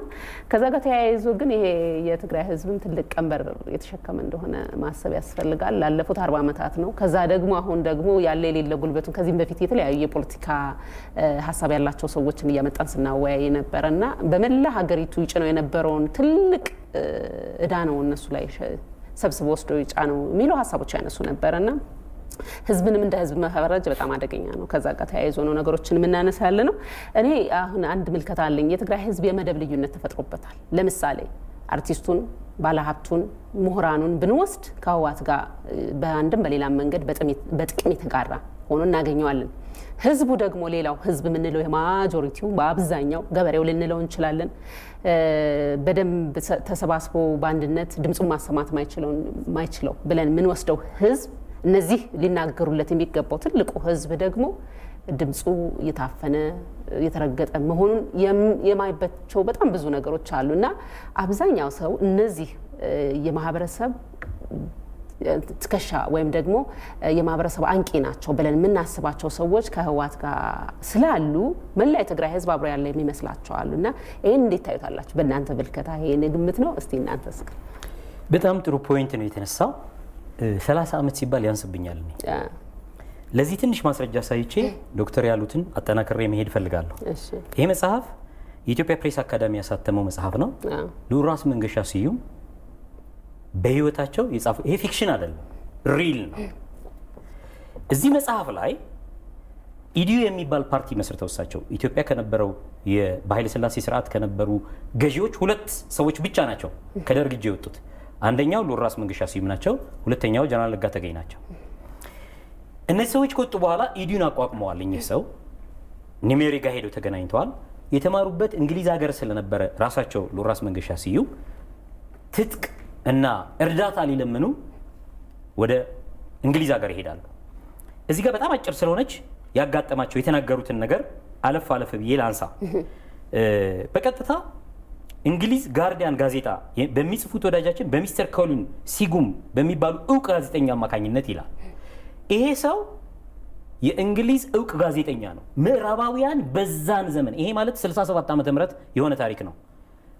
እርዳታ ለመጠየቅ ሲሄዱ መንግስት አይደለም የጠየቁት፣ ቀጥታ ጋዜጠኛ ጋር ነው የሄዱት። ለምን? የምዕራባውያን ሚዲያዎች ለመንግስት ቅርብ አቋራጭ መንገዶች ናቸው። እስቲል አሁን እያየን ያለነው እሱ ነው። የአሜሪካን መንግስት ይሁን ሌላ ምዕራባውያን የእጅ አዙር ቅኝ አገዛዛቸውን ሊፈጽሙ ሲፈልጉ መጀመሪያ በእነዚህ ሚዲያዎች ነው ሀሳባቸውን የሚያራምዱት። ስለዚህ በዛ በእንግሊዝ ጋርዲያን ጋዜጣ የሚጽፉ ወዳጃችን በሚስተር ኮሊን ሴሉም በኩል እውቅ ጋዜጠኛ አማካኝነት በጊዜው የእንግሊዝ ሀገር ፓርላማ አባል የኮንሰርቫቲቭ ፓርቲ ዋና ፖሊሲ አውጪ ከነበሩት ሰው ጋር ቀጠሮ ተያዘልኝ ይላሉ። ሊገናኙ ለምን? መሳሪያ ለመጠየቅ ጠየቁ። መሳሪያ አላማቸውን ጠየቋቸው። ኢድህ ምንድን ነው የሚያደርገው ኢትዮጵያ ውስጥ ብለው ጠየቃቸው። ምክንያቱም ንጉሱ ወርደው ደርግ ወንበር ላይ የወጣበት ጊዜ ነው። ኢድህ በኢትዮጵያ አንድነት የሚያምን ይላሉ። አስምሪበት። ይሄን በኢትዮጵያ አንድነት የሚያምን ዲሞክራቲክ መሆኑን ወደፊት በህዝቡ የሚጸድቅ ህገ መንግስት እንዳለው ህዝቡ አወያይቶ የሚጨመር ጨምሮ የሚቀንስ ቀንሶ የሚጸድቅ ህገ መንግስት እንዳለው ስልጣን ከህዝብ እንደሚፈልቅ እንጂ እንደከዚህ በፊቱ በንጉሳዊ እንደማይቀጥል ይናገራሉ እና እርዳታ ይጠይቃሉ። እርዳታ እንደምንፈልግ ገለጽንላቸው ይላል። በሚያስደነግጥ መንገድ ኢትዮጵያ አንድ ሀገር መሆኗን እንደማያምኑ 67 ዓመተ ምህረት ነው አያምኑ። እኚህ የእንግሊዝ ኮንሰርቫቲቭ ፓርቲ የፖሊሲ አውጪ ባለስልጣን መሳሪያ እንግሊዝም አሜሪካም እንዲሰጥ ማድረግ የሚችሉ ተጽዕኖ ፈጣሪ ልክ አሁን እንደሚጠቀሙባቸው ለአሜሪካን ሄሪቴጅ ፋውንዴሽንም እንዲረዳችሁ አልመክርም አሉ ይላል። ምክንያቱም ስንጠይቃቸው እስካሁን አንድ ሀገር መስላ ብትቆምም ይላል መስላ ብትቆምም ነው የሚል በኃይለ ሥላሴ ጊዜ አንድ ሀገር እንደነበረች አያምኑ። ምን ማለት ነው? ውስጡን ስራ ይሰሩ ነበር። በወቅቱ ኦኤልኤፍ 17 ዓመት በንጉሱ ዘመን ተወግተዋል። የኤርትራ ነጻ አውጪ ወይም ሻዕቢያ 17 ዓመት በትግል ውስጥ ነው ያለው። ማን ይረዳው ነበር? እነዚህ ውስጡን ስራ ይሰሩ ነበር ማለት ነው። በሲአይኤ በሌላም በሚዲያዎቻቸው መስላ የቆመች ቢመስልም ስለ ኃይለ ሥላሴ ጫና እንጂ እንዲሁ መቆም አትችልም። እዚህ ላይ የሚገርመው እንግሊዝ ብሪታንያ የተባለችው እንዲያውም ከኛ ለየት ባለ መልኩ ስኮትላንድንና ሰሜን አይርላንድን በአንድነት አስተባብራ በዲሞክራሲያዊ እኩልነት መኖሯን መሳታቸው ነበር ይላል። ከዛ ዝቅ ብለሽ ደግሞ ስታይ በወያኔ በኩል ግን ከኛ የተለየ ሁኔታ ለማቋቋም ሞክረዋል ይላል። ከዛ ወያኔ በሌላ አባባል ይሄ ምንድን ነው የተለያየች 80 ምናምን ኤትኒክ ግሩፕ ያላትን ኢትዮጵያ በጣጥሰው ከፈለጉ ህብረተሰቡ ፈቅዶ ዩናይትድ ምናምን እንድትሆን አይቻልም። በዛን ጊዜ በነበረ የህዝቡ የንቃተ ህሊና ደረጃ ንጉሱን እንደ አምላክ ሲያይበት ከነበረና ማአት ተደፋብኝ ከሚልበት ከተማረው ይልቅ ያልተማረው ከሚበዛበት ሶሳይቲ ላይ የተከፋፈልን ሀገር እንሁን ብትዩ ከነበርንበትም የአንድነትም የተሳሰርንበት ገመድ የማንለያይን ሰዎች እንደዚህ እንበታትናለን ካላችሁ እርዳታ እንስጣችሁ ነው። ይሄንን 83 ዓመተ ምህረት ወያኔ በሌላ መንገድ ትንንሽ ብሔረሰቦች በሚል ምናምን የብሔረሰቦች እኩልነት በሚመስል መልኩ በታትኖናል። ከዛ በኋላ ነው 30 ዓመት ሊመጣ የሚችለው። ይሄንን ሲያደርግ የብሔረሰቦችን እኩልነት የማስፈን ስራ አይደለም የሰራው። አኑሌ ይልና አማራን በኦሮሞ ሊያስጨፈጭፍ ያስነሳል። የአማራው ገዢ መደብ ይልና አማራ በሁሉ ብሔር እንዲጠላ ሲዘምትበት ነው። ይሄ በነገራችን ላይ በትግሉ ጊዜ አንድ የደርግ ወታደር ምንም ይሁን ምን አምሃራይ ነው የሚባል ኦሮሞ ሊሆን ይችላል፣ ደቡብ ሊሆን ይችላል ማለት አምሃራይ ነው የሚሉት አማራ ነው የሚመስላቸው። ስለዚህ ስር የሰደደ ጥላቻ በአማራ ላይ ያስቀምጠዋል። አሻንጉሊቶችን ደግሞ ከኢህአፓ ፈልሰው የመጡትን በኋላ ከነሱ ጋር የቀጠሉትን በአዴን ብለው የሚገርመው ደህዴን ነበር ሲሏቸው የነበሩት አዲስ አበባ ከገቡ በኋላ አማራ ወኪል የለውም ሲባል ነው በአዴን ብለው የገለበጧቸው። ኢህዴን ነበር የሚባል ኢትዮጵያ ህዝቦች ዲሞክራሲ ንቅናቄ ነበር የሚባል። ከዛ ኢትዮጵያ ህዝቦች የሚለውን ነጠል አድርጉና ኢህአዴግ ብለው ሲመጡ አዲስ አበባ ከገቡ በኋላ አይ በአዴን እንበለው ተባለና በአዴን ተባለ። ደህዴን ማን ነው ኢህዴን ወደ በአዴን ቀየሩት። ይወክለው ነበር ወይ ካልሽ ወያኔን የተዋጋው የአማራ ህዝብ በአጠቃላይ አይወክለንም ያለው የሚወክለው ቢሆንና የአማራን ህዝብ መብት የሚያስጠብቅ ቢሆን ኖሮ ኢህዴንም ተባለ በአዴንም ተባለ አይቃወሙም ነበር። ለስልጣናቸው ኮርቻ ላይ ለመቆያ ነው። ኦህዴድን የኦሮሞን ህዝብ ለመጨቆን ለማፈኛ ተጠቀመበት እንጂ የኦሮሞ ህዝብ ይወክለኛል ብሎ የመረጠው አልነበርም። ለዚህ ነው መጨረሻ ላይ ተጠራርገው የወጡት። ስለዚህ አሁን ያለው ጫና ይሄ ሁሉ ከተሰራ በኋላ የዚህ ሁሉ ድምር ውጤት ትከሻ ላይ ሄዶ ያረፈው ማለት ነው ትግራይ ህዝብ ላይ ነው ያረፈው። ይኸውልሽ ከዚህ ከስልጣን ሲወገዱ ትግራይ ላይ ልክ እዚህ ቲም ለማ፣ ቲም ገዱ፣ ቲም አብይ ወዘተረፈ ሲባል እንደነበረው ቲም ሳምበዲ ትግራይ ላይ ተደራጅቶ ቢሆን ኖሮ ሚስጥር ሊክ እንዳያደርግ ተፈርቶ ማን እናድርግ ተብሎ በጭንቀት ስለተነበረ ስላልተሰራበት በዛ ክፍት ቦታ ላይ 7 እጥፍ ነው የሆኑበት። አሁን በነገራችን ላይ በመንፈሳዊው ዓለም አንድ አካል አንድ ሰው ነፃ ከወጣ ከየትኛው ማገነንታዊ መንፈስ ከዛ ተመልሶ ወደ መጥፎ ነገሩ እንደገና ተመልሶ ከሄደ 7 እጥፍ ሆኖ ስለሚሄድ ከሰይጣን ይበልጣል። ሰይጣን አንድ ነው፣ 7 እጥፍ ሂውመን ፕላስ ስፒሪት ነው የሚሆን። አሁን 7 እጥፍ ሆኑበት ለትግራይ ህዝብ። አሁን እኮ ከትግራይ ሸሽተው ጫካ ከገቡ በኋላ ያረዱት የትግራይ ህዝብ ቁጥር እኮ አሁን አልተነገረንም። የምናውቃቸው ጥቂቶች ግን አሉ። ጊዜያዊ ባላደራው መንግስት እዛው እያለ እምብዛት አርደዋል፣ የማነ ተገድለዋል፣ ሌሎች ብዙ የተገደሉ ሰዎች አሉ። እና እንደዚህ የተባለ ባንዳ ተገደለ፣ የራሳቸውን ዜጋ ተገደለ ነው የሚል ሲወጣ በቃ መንግስት ወስኖ እንውጣ የእርሻ ጊዜ ነው ህዝቡም ያያቸው የእፎይታ የጽሞና ጊዜ ብሎ በእኔ በኩል ተኩስ አቁም ብለው እድል ሰጥቶ መንግስት ሲወጣ ብልጽግና ቤት ገብቶ ነበረ እንትናና ብልታህል እየተባለ ስንት ሰው ነው የተረሸነው ለዜጋቸው የማይራሩ። ስለዚህ ይሄ ዜጋ አሁንም በእነሱ አፈና ስር ነው። 97ን ሰው እንዴት ይረሳል? ተቃውሞ የወጣን ሰው እንዴት አድርገው እንዳጠፉት ከዛ በኋላ ምን ይሰሩ እንደነበረ ከዛ ይሄ ብቻ አይደለም። አሁን ያለፈውን እንቶ ትግራይ ከገቡ በኋላ የተሰራውን ነገር ላሳይሽ። ለትግራይ ህዝብ አሁንም ዳገት የሚሆንበት በመንፈሳዊው ዓለም እርስ በእርሷ የምትለያይ መንግስት ትጠፋለች ይላል። አንድ ልንሆን ነው የሚገባ። እነሱ 30 እና 47 ዓመት ሊለያዩን የትግራይ ህዝቦችን 47 ዓመት የኢትዮጵያን ህዝብ 30 ዓመት ሊለያዩን ሲሰሩ መኖራቸውን ረስተን የነሱ ዓላማ ፈጻሚ መሆን የለብንም። የትግራይ ህዝብን ከነሱ ጋር ጨፍልቀን ይኸውልሽ ከዚህ ሲሄዱ ሰርጎ ገቦች ነበሩ ጊዜያዊ ባላደራው ላይ በጣም ደፍሬ እናገራለሁ። አሁን ሪስክ ያለው ነገር ነው የምናገረው። ከሀገር ግን አይበልጥ። ግንባር ላይ ካሉት ሰዎች በምንም የኔ ነፍስ አትሻለም። ይኸውልሽ እዛ ከገቡ በኋላ ቅድም ነግሬሻለሁ ማይካድራ ላይ የተፈጸመውን የትግራይ ህዝብ አያውቅም። ከዚህ ከሄዱ በኋላ ጊዜያዊ ባላደራው ማንን ነው ማግኘት ያለባቸው? ህዝቡን አግኝተው ህዝቡን ነው ማወያየት የሚጠበቅባቸው። ህዝቡን ለማወያየት ሚዲያ የሚያስፈልግ ከሆነ ድምፀ ወያኔ አይደለም የሚያስፈልገው። ስቴሽኑ ይሄ ስቱዲዮ ሊያስፈልግ ይችላል። ሰዎቹ ግን ድምፀ ወያኔ ላይ የወያኔ አባል ያልነበረ ሰው ስለማይቀጠርበት ገለልተኛ የሆነ ሰው ትቀጥሪያለሽ። ለጊዜው ከአዲስ አበባ ከእናንተ ተውሶ ቢወስዱስ ከየሚዲያው ቢወስዱስ እንደሄዱ የጠሩት የድምፀ ወያኔ ሰራተኞች ነው።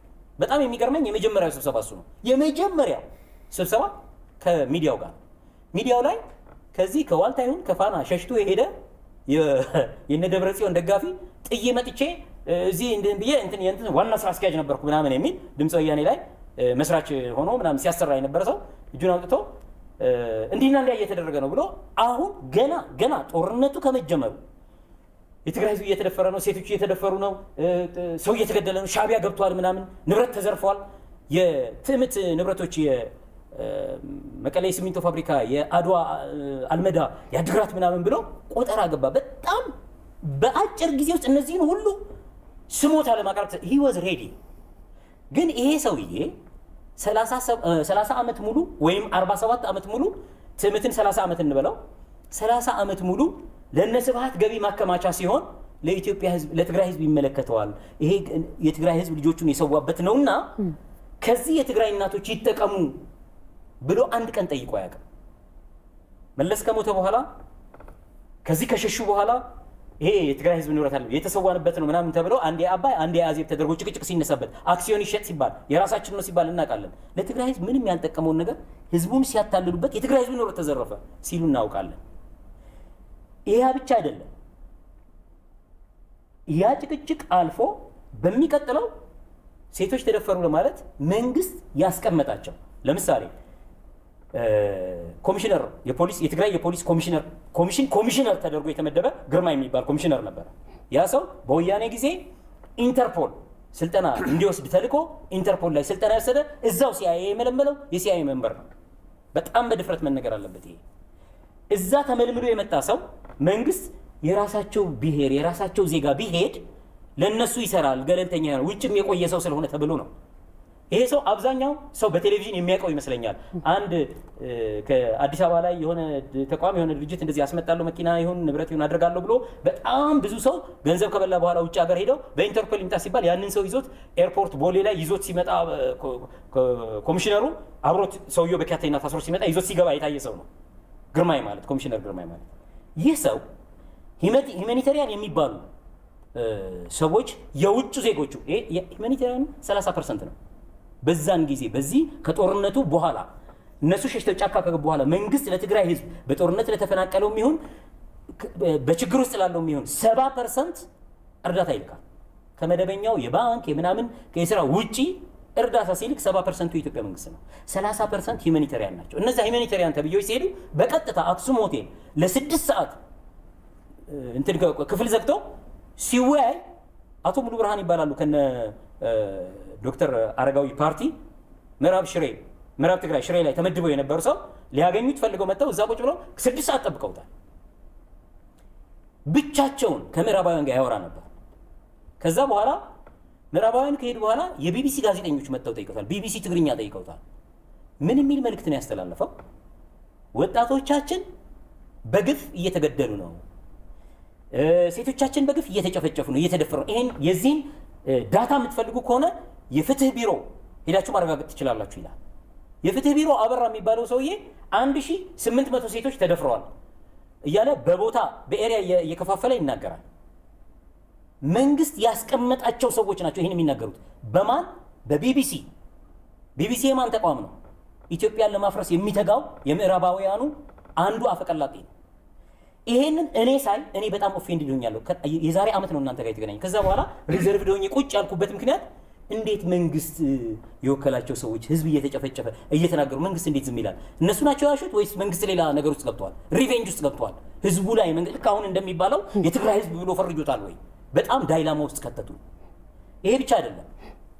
እቴነሽ የምትባለው የሊያ ካሳን ቦታ የወሰደች ሴት፣ የመንግስት ስፖክስማን የሆነች ሴት ምን መደፈር ብቻ ምዕራብ ትግራይ ላይ ቦታ ነጥላ ሙሉ ብርሃን የሚያስተዳድረው ቦታ ላይ ኤርትራውያን እንደዚህ አድርገዋል፣ አሲድ ማህፀን ላይ ደፍተዋል፣ በሚስማር ማህፀን ውስጥ ከተዋል ምናምን ብላ ደግሞ በጣም አጋና እሱ አወራቸው። ወዲያው ሙሉ ብርሃን ደወለና ምንድን ነው የምታወሩት? የደፈሩትን ሰዎች ይዘናል። 3 ሰዎች በአካል የተያያዙ አሉ። አሁን የምትሏቸውን ቁጥር ያክል አይደለም። ተደፈርን ብለው የመጡ ሰዎች ይዘናል። የተደፈሩትን ሰዎች ይዘን ደፈርን ወዳሉት ደግሞ ሄደን አስይዘናል። የጸጥታ ኃይሉን ይዘን 3 ሰው በቁጥጥራችን ስር አለ። አንደኛው እንደዚህ ታጋይ የነበረ እዛ ቦታ እዛ ኤሪያ ላይ የመንግስት ታጣቂ የነበረ በፊት፣ ሁለተኛው ታስረው ከተፈቱት ውስጥ፣ ሶስተኛው ገና እየተፈለገ ያለ ማንነቱ ግን አለ አልነበረም እየተባለ ዳይላማ ውስጥ የተገባ 3 ሰዎች ይዘናል ብሎ ይናገራል። ከዛ ተሰዳርባ በስልክ ትዘጋበትና ሚዲያ ላይ ትወጣለች። አሁንም የትግራይ ቲቪ ላይ ትወጣና አንዳንዶች በምዕራብ ትግራይ ሽሬ አካባቢ ላይ የተፈጸመው እንትን ለመንግስት በሚዲያ እየወጡ የሚሰጡት መግለጫ በትግራይ ህዝብ ቁስል ላይ ጫው መነስነስ ነው ብላ ደግሞ ተናገረች። ይሄንን ካሉን በኋላ እየታረደ ወደ እንትን ተጣለ፣ ወደ ገደል ተጣለ። እሱንም አይተን በጣም አዝነናል። በማህበራዊ ድረገጽ ሲንሸራሸር አይታችሁት ሊሆን ይችላል። በጣም የሚገርመው እንዴት አንድ የመንግስት መደበኛ ወታደር ኢንተርናሽናል ዋር ክራይም ዓለም አቀፍ የጦር ወንጀለኝነት ሊያስጠይቀው የሚችለውን ነገር ራሱ ሰው እየገደለ ራሱን በሞባይል እየቀረጸ እንዴት በዓለም ላይ የትኛው ጀብደኝነቱን ሊያሳይ አይደረግም? ሲመቱት አልመለሰም። በተኛበት ሲደበድቡት ከባድ መሳሪያ እጁ ላይ ያለ በከባድ መሳሪያ አልጨረሰም። ህዝቡን ሲገባ በቀል ብሎ ህዝብ አልጨረሰም። ቅድም የተናገርናቸው ፖይንቶች እንደተጠበቁ ያ ሁሉ አክብሮ የያዘ መከላከያ ደፈረ ተብሎ በማን መንግስት ባስቀመጣቸው ባለ አንዳንዶቹ የተላከለትን ስንዴ እየሸጡ ለራሳቸው ሀብት ሲያከማቸው የነበሩ ይሄንን ያጋለጠ ሰው በወቅቱ መሪ ተብለው ከተላኩት ውስጥ በስልክ ጠርተው አባርሬሃለሁ የሚል በጣም ያ ምዕራብ ትግራይ የነበረውን ሰው ማለት ነው አባረሩት። እዚህ መጥቷል። እሱ ሰው አሁን ኢንተርቪው ልታደርጉት ትችላላችሁ። እዛ የነበረው የተወሳሰበ ነገር እስረኞች ፈታውም ለቀው ነበር እኮ በዛ ወቅት ከ10,000 በላይ ከባድ የወንጀል እስረኞች ይኸውልሽ የእስር ቤት የመቀሌ ወህኒ ቤት ይባላል። አውቀዋለሁ፣ በልጅነት ጭምር አውቀዋለሁ። የመቀሌ ወህኒ ቤት አጋዚ ኦፕሬሽን የተካሄደበት ወህኒ ቤት ነው። እዛ ወህኒ ቤት ውስጥ የምታገኘው አንደር ኤጅ የሆኑ ህፃናትን የደፈረ ሰው በአሰቃቂ ሁኔታ የገደለ እነሱ በፖለቲካ በጣም የሚጠሉት ሰው የሚከናከራቸው ከመሀል ሀገር ሳይቀር አፍነው የወሰዷቸው ሰዎች ታስታውሽ እንደሆነ አንድ ኢንጂነር እባብ አበሉኝ እባብ በልቻለሁ ምናምን የሚል አደ ሀገራዊ ወስደው አስረውታል፣ መቀሌ ወስደው አስረውታል። እንደዚህ አይነት እስረኞች የሚታሰሩበት ቦታ ነው። ኤይዘር በጣም የሚጠሉት አካል ኖር በጣም ከባድ ወንጀለኛ ከባድ የተባሉትን 10,000 ወንጀለኞች እነሱ ወደ ጫካ ሲሄዱ ከአልመዳ ያመረቱትን የወታደር ልብስ ሰጥተው አልብሰው መሳሪያ ሰጥተው ነው የለቀቋቸው። በግፍ የተያዙ ማን ነው ግፍ ሰርተው የተያዙ ሰዎች ስትለቂያቸው ወደ ማን ነው የሚሄዱት? ወደ ሲቪል። መከላከያ ተመልሶ እስከሚገባ እነሱ ጫካ ገብተው መከላከያ እስከገባበት ቀን ድረስ መቀሌ በምጥ ነው የነበረችው። ዘረፋ፣ ግድያ በእነዚህ ኃይሎች አስታጥቀዋቸው አልብሳቸው ማን አደረገ እንዲባል መከላከያ አደረገ እንዲባል። በጣም የሚያሳዝነው እነሱ ባለበሷቸው ዩኒፎርም ሰዎችን እየገደሉ ወደ ገደል ሲጥሉ የነበሩ ሰዎች ማንነታቸው እኚህ አቶ ሙሉ ብርሃን ኃይሌ ሲናገሩ በጣም ደነገጥኩኝ። እንዲህ አይነት አርሻዊ ስራ ሰርተው ህዝቡን አስደንግጠውታል። ስለዚህ አሁን ትወጣለህ ውጣ እዚህ እየተገደልክ ወደ ጫካ እየተጣልክ ወደ ገደል ልጅጎሬ እየተሰጠ ነው። ደግሞ ታይቷል፣ በጣም ኦፊሻል ታይቷል ያ ነገር። ይሄንን ሲያይ የትግራይ ህዝብ ይደነግጣል።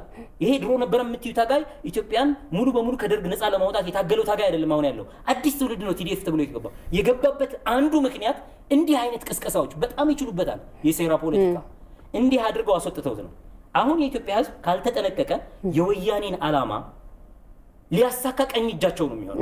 ትግራይን የመገንጠል ዓላማ አንድ ስልክ እንቀበልና እዚች የኢትዮጵያ ህዝብ መጠንቀቅ አለበት የሚለው ነጥብ ላይ እንመለሳለን። ሄሎ ጤና ይስጥልን።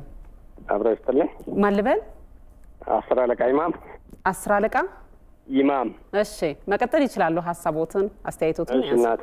እሺ ለእንግዶቹ መጀመሪያ የከበረ ሰላምታ አቀርባለሁኝ። እናመሰግናለን። ለፕሮግራሙም እንደዛው።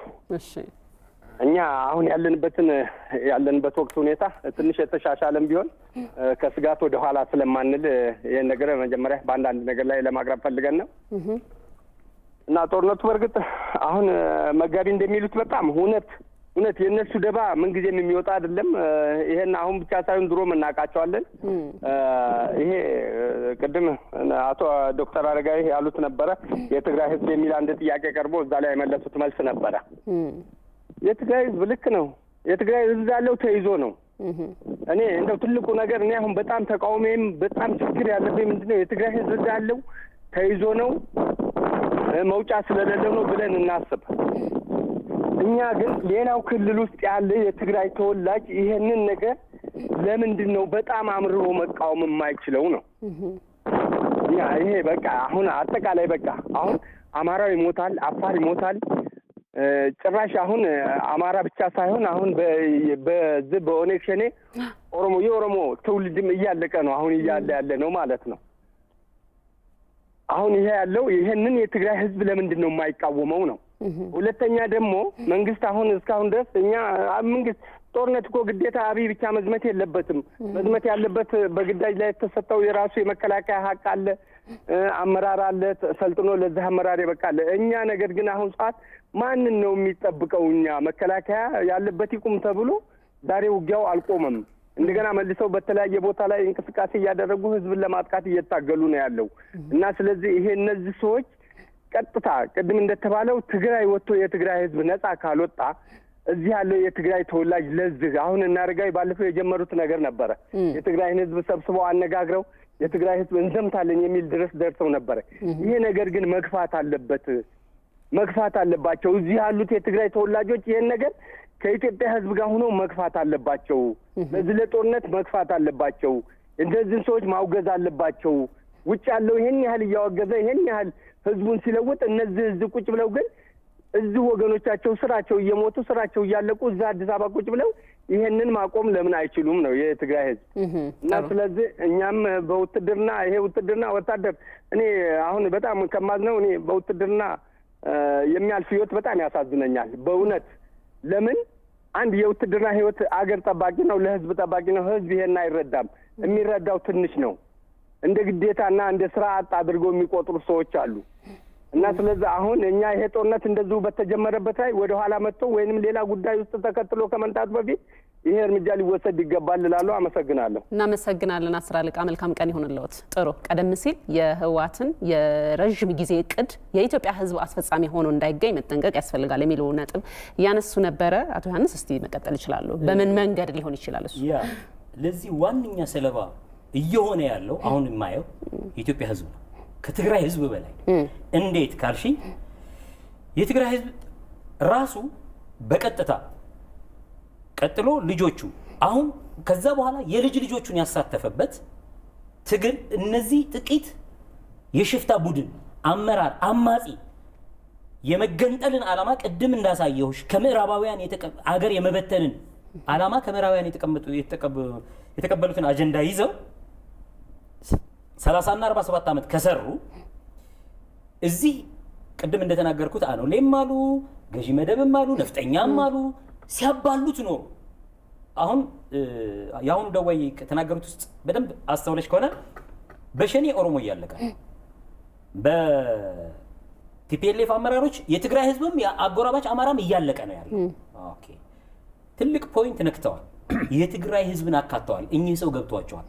የወታደር ህይወት በጣም አላስፈላጊ መስዋዕትነት ነው የሚከፍለው። ትልቅ ፖይንት ነው የነኩት። አሁን ቀጥታ ተንደርድሮ የኢትዮጵያ መንግስት ቢገባ አላስፈላጊ መስዋዕትነት ነው የሚከፍለው። ድንበሩ ላይ ቆሞ ዝም ብሎ አሁን ባለው በትክክለኛ ውሳኔ ፖዝ ባደረገበት ቢቆም እናቶች ልጆቻችን የት አለ ብለው መጠየቅ ይችላሉ። ጦርነት ከቀጠለ ግንባር ነው ያለው ልጅ ነው የሚባለው።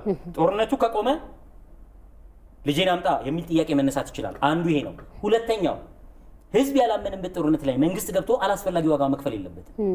ህዝብ እስኪያምንበት አስፈላጊውን ብረት የሆነ አጥር እዛ ላይ አድርጎ ማለት ሰራዊቱን ጠንካራ መሆን ያስፈልጋል። መከላከያ እዛ ላይ አቆሞ እንዳያልፉ ወደ አማራ ክልል ወጥተው እንዳያልፉ። በኢትዮ ኤርትራ ጦርነት ጊዜ 25 ኪሎ ሜትር ኤርትራ ድንበር ላይ ሰላም አስከባሪ ይቀመጥ ከተባለ በኋላ የኢትዮጵያ አየር ኃይል በየቀኑ ቅኝት ታደርግ ነበር። ያለውን ሁኔታ ሁሉ ጊዜ ከአየር ላይ የአየር ካርታ ምናምን ሁሉ ነገር እየተነሳ ቅኝት ይደረጋል። ቅኝት እያደረጉ ማየት ነው።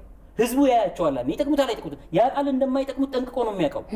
እንዴ መብራት፣ ውሃ፣ መሰረተ ልማት የሌለበት እኮ አሁንም ድረስ አለ። የወደመበት አይደለም። በነበሩ ጊዜም ያልነበረው ዶክተር አብይ የሄዱ ጊዜ ውሃ ስጡን መቀሌ አላለም እንዴ? አክሱም አላለም እንዴ? ስለዚህ ህዝቡ እንዲያይ ለማድረግ መቆም አለ። እነሱ ይሄን አይፈልጉም። ጦርነት መቆሙን እነሱ አይፈልጉም። የእነሱን ሀሳብ የኢትዮጵያ ህዝብ ላይ ያስተጋባላቸው አይገባም። እነሱ ይሄን ስለማይፈልጉ ምንድነው የሚያደርጉት? የኢትዮጵያ መንግስት አልገፋም ብለው ቢቆም ወደ ሻዕቢያ ጦርነት መክፈታቸው አይቀርም። በጦርነት ነው እድሜያቸው የሚረዝመው።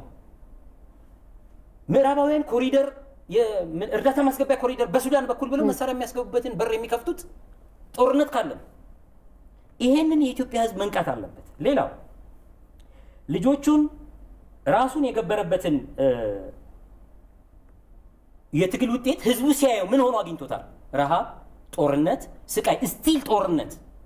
ሰላም የመሰላቸው ድፍን ኢትዮጵያ ጦርነት እያለ ሰው እየታረደ አማራ እየታረደ ቤንሻንጉል እየታረደ ኦሮሞ ቄለም ወለጋ ማአት ሰው እየታረደ እነሱ እኛ ሰላም ነን ብለው 2 ዓመት የቆዩት ለዘመን የሚበቃ ጦርነት ደግሰውለት እንደነበረ አሁን እያየ ነው የትግራይ ህዝብ። እዛ ትግራይ ያለው ትልቅ ፖይንት ያነሱት በጣም የምስማማው ከሳቸው ጋር ከትግራይ ውጭ ያለው የትግራይ ህዝብ ድፍን ኢትዮጵያ ላይ ያለው ህዝብ ኢትዮጵያ ሀገሩ ስለሆነች ነው እየኖረ ያለው። እየተወረረ ያለው ወገኑ ኢትዮጵያዊ ነው። እየተቃጠለ ያለው እሱ የሚያመልከው አምልኮ የሚያካሂድበት መስጊድ፣ ቤተክርስቲያን፣ ልዩ ልዩ የእምነት ተቋማት ነው። እንዴት ነው ዝም የሚለው? ወይ ሲቪክ ማህበረሰብ ማደራጀት መቻል አለበት። ፖለቲካ ውስጥ መግባት የማይፈልግ ሲቪክ ማህበር አደራጅቶ የፖለቲካ ማህበራትን ሰፖርት ማድረግ አለበት። መንግስትን ሰፖርት ማድረግ አለበት። እኔ የትኛውም ፖለቲካ ፓርቲ ውስጥ የለው። የሀገሬ ጉዳይ ላይ ግን ለማንኛውም ለሀገሬ ይጠቅማል የምለው ኢንፑት ከመስጠት ይሄው ሚዲያ ላይ ቀርቤ እስከ መስጠት ቀርቤ ደርሻለሁ። ልክ የፓርቲ አባል አድርጎ ሊፈርጅ ሊገል ሊያስፈራራ ይችላል። ግንባር ላይ ሄዶ የሚሞተውና እዚህ ያለን የትግራይ ሰዎች በምን እንለያለን? ጦርነት ለትግራይ ህዝብ እንግዳ አይደለም። ስላል ሁለት ምክንያት ነው አሁን ውጭ ያስቀረው። የመጀመሪያ እኔ አሁን ቲፒኤልኤፍ ክፉ ስለሆነ እርግጠኛ ነኝ ቲፒኤልኤፍ ነው ጥቆማ የሚሰጠው። እንደዚህ ሚዲያ ላይ እናንተ ጋር ወጥቼ የዛሬ ዓመት ከዚህ ወጥቼ ስመለስ ቤቴ በፖሊስ ተከቦ ፍተሻ ነበረ። ወዲያው ተመልሼ መጥቼ ፍተሻ አለ። ማንም የትግራይ ህዝብ መደንገጥ የለበትም። ለፕሮፓጋንዳ ሊጠቀሙበት ይችላሉ። መፈተሻችን ችግር የለውም። ስንፈረጅ ነው ችግር ብዬ ነበረ። አሁን ወደ መፈረጅ እየተሄደ ነው። ከዛ በኋላም አስቸኳይ ጊዜ አዋጅ ኮማንድ ፖስት ከተቋቋመ በኋላ በሌሊት ቤቴ ተፈትሿል። ቲፒኤልኤፎች ምን ሊያደርጉ ይችላሉ? ቦምብ አለ ቤቱ፣ ፈንጂ አለ ቤቱ፣ የቲፒኤልኤፍ አባል ነው ሊሉ ይችላሉ። አድርገውታል። በደርግ ጊዜ ከደደቢት እስከ አዲስ አበባ ቤተመንግስት 4 ኪሎ ቤተመንግስት መዋቅር ሰርተው እነሱን በጣም የሚዋጓቸው የደርግ ካድሬዎች የደርግ መዋቅር ላይ ያሉ ታማኝ የኢትዮጵያ ልጆች የትግራይ ተወላጆችን መዋቅራቸው የሰሩት ስትራክቸር ውስጥ በኮድ ነምበር አስገብተው አንዲት ሴት አርግዛ ይዛ እንድትገባ ተደርጓል። ምናልባት ዩቲዩብ ላይ አይታችኋት ከሆነ ያቺ ሴት አዜብ ትባላለች። ኮድ እንትን ነው መዝገብ ነው ሰጥቷት የገባቸው። ማንም ሰው ቢያገኘው ቁጥር ነው የሚያየው፣ ስትራክቸር ነው የሚያየው፣ አያውቀው። ወታደር ሚስጥራዊ ቁጥር ነው እሱ። ይፈታ ተባለ።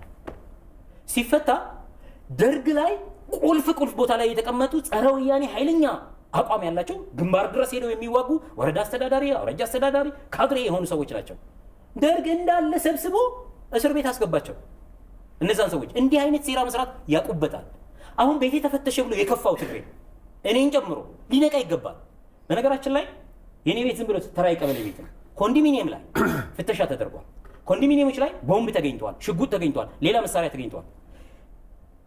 ምናልባት እዛ ኮንዶሚኒየም 40 ቤት ቢኖር ከ40 ቤት 2 ቤት ላይ ቦምብ ቢገኝ 10ሩ የትግሬ ቤት ቢሆን ሁለቱ ቦምብ የተገኘበት ቤት ቢፈነዳ 10ሩም ትግራይ አብሮ ሊያልቅ እንደነበረ ማሰብ አለበት።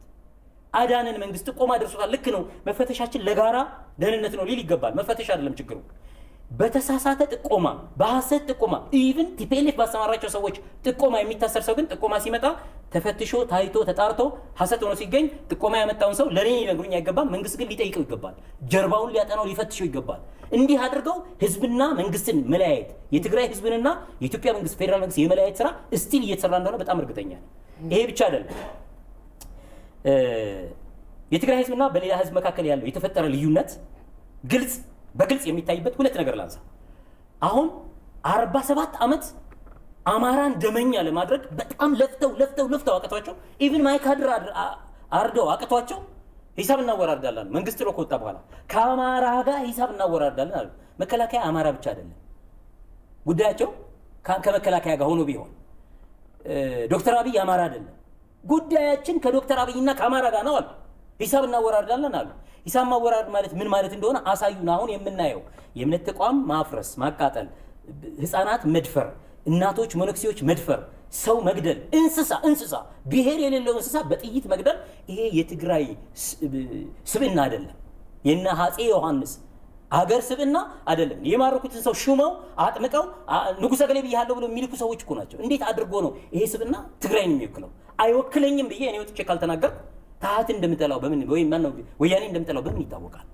ስለዚህ ከሳቸው ጋር እስማማለሁ። ወጥቶ ድምጹን ሊያሰማ ይገባል። ድምጹን ሲያሰማ ሁለት ፍርሃት አለው። አንደኛ ያለመታመን ፍርሃት አለው። በአካባቢው የመገለል የማግለል ነገር እቺ ሰው ሊያርማት ይገባል። አብዛኛው ሰው ለምን እዛ ላይ የምታዩ ነገር እውነት ነው። ያንን ያደረገው ግን ወያኔ ነው።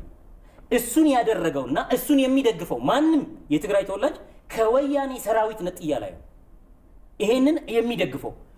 ተራው ታፍኖ ተይዞ ያለው ኢትዮጵያዊ ህዝብ ግን ህዝቤ መሆኑን መካድ የለብኝም። አለበለዛ ትግራይን ለወያኔ የሰጠሽ ኢትዮጵያዊነት እንዴት አድርጎ ነው የሚመጣው? ኢትዮጵያን እየቆረጥሽ እሱ ላሰበው ዓላማ እየሰጠሽው የትኛው ነው ኢትዮጵያዊነት? በእጃዙር ኢትዮጵያዊነትን እየሰለቡን እንደሆነ የኢትዮጵያ ህዝብ ማወቅ አለበት። ኢትዮጵያዊነትን እያቀነቀሉ የአንድ አሸባሪና አጥፊ ቡድን ስራ በብሔር ላይ በህዝብ ላይ መፈረጅ በክፉ በአበዛ በአጥፊው ክፉ ዘር መሸነፍ ነው።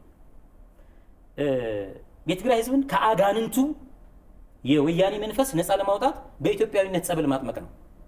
ራስህንም የትግራይ ህዝብንም ኢትዮጵያዊነት ምን እንደሆነ እና አፄ ዮሐንስ ዶጋአሊ ላይ ጣሊያንን እንዴት ቀጠው አባረሩት። ቢገባ ኖሮ ኢትዮጵያን ነው እኮ የሚወረው። የወረረውም ኢትዮጵያን ነው ከና አፄ ዮሐንስ በኋላ ደርቡሽን ከትግራይ ክልል ውጭ ሄደው ተዋግተው ህይወታቸውን የሰዉበት ኢትዮጵያን ብለው የኢትዮጵያዊ ስብዕና ነው ያለው። የትግራይ ምድሩም ሀገሩም ህዝቡ ፊደሉ በይ የቤተ ክርስቲያን ቋንቋው ስርዓቱ በይ እስልምናው ተሰደው የመጡት የታላቁ የእስልምና ነብይ የነብዩ መሐመድ ቤተሰብ እኮ በቅርሾች ሲሰደዱ መጠጊያቸው እኮ ትግራይ በነበረው መንግስት ድፍን ኢትዮጵያ ሲመራ በነበረው መንግስት ነጃሺ ላይ ተጠለው ነው። እስልምናውም ክርስትናው እንዴት መስጊድ እየተቃጠለ ስብዕናው ይሆናል? የትግራይ እስላም የትግራይ አማራ ማን ነው? የትግራይ ክርስቲያን እንዴት እንደዚህ ይሆናል? ስለዚህ አማራ ላይ የተቃጠለው መስጊድ ይመለከተኛል። አማራ ላይ የተቃጠለው ቤተክርስቲያን እሱ ብቻ አይደለም። የተበደለው ህዝቤ የተደፈረችው አንዲት የትግራይ ሴት ተደፈረች ብዬ በማንም ትደፈር የሚያንቀጠቅጠኝ ከሆነ በድፍን እነሱ በዞሩበት የደፈሯቸው ሴቶች እህቶቼ ናቸው። እነዛም ዘሴም ሊያመኝ ይገባል። ይሄንን እዚህ ያለው ወጥቶ የመቃወም ድምጽ የማሰማት ነገር መኖር አለበት። አንድ ቀን አበበ ቢቀላ ላይ ጥሪ ተጠርቶ ነበር። ተገኘው እዛ ቦታ ላይ አንዳንዱ ሰው ዛሬም ፍርሃቱ አልለቀቀው። እኔ እዚህ ብታይ ወንድሜን እዛ ይገሉታል አይነት በማስክ በኮፍያ በጋቢ በምናምን ተሸፍኖ ተጨናንቆ ነው የወጣው።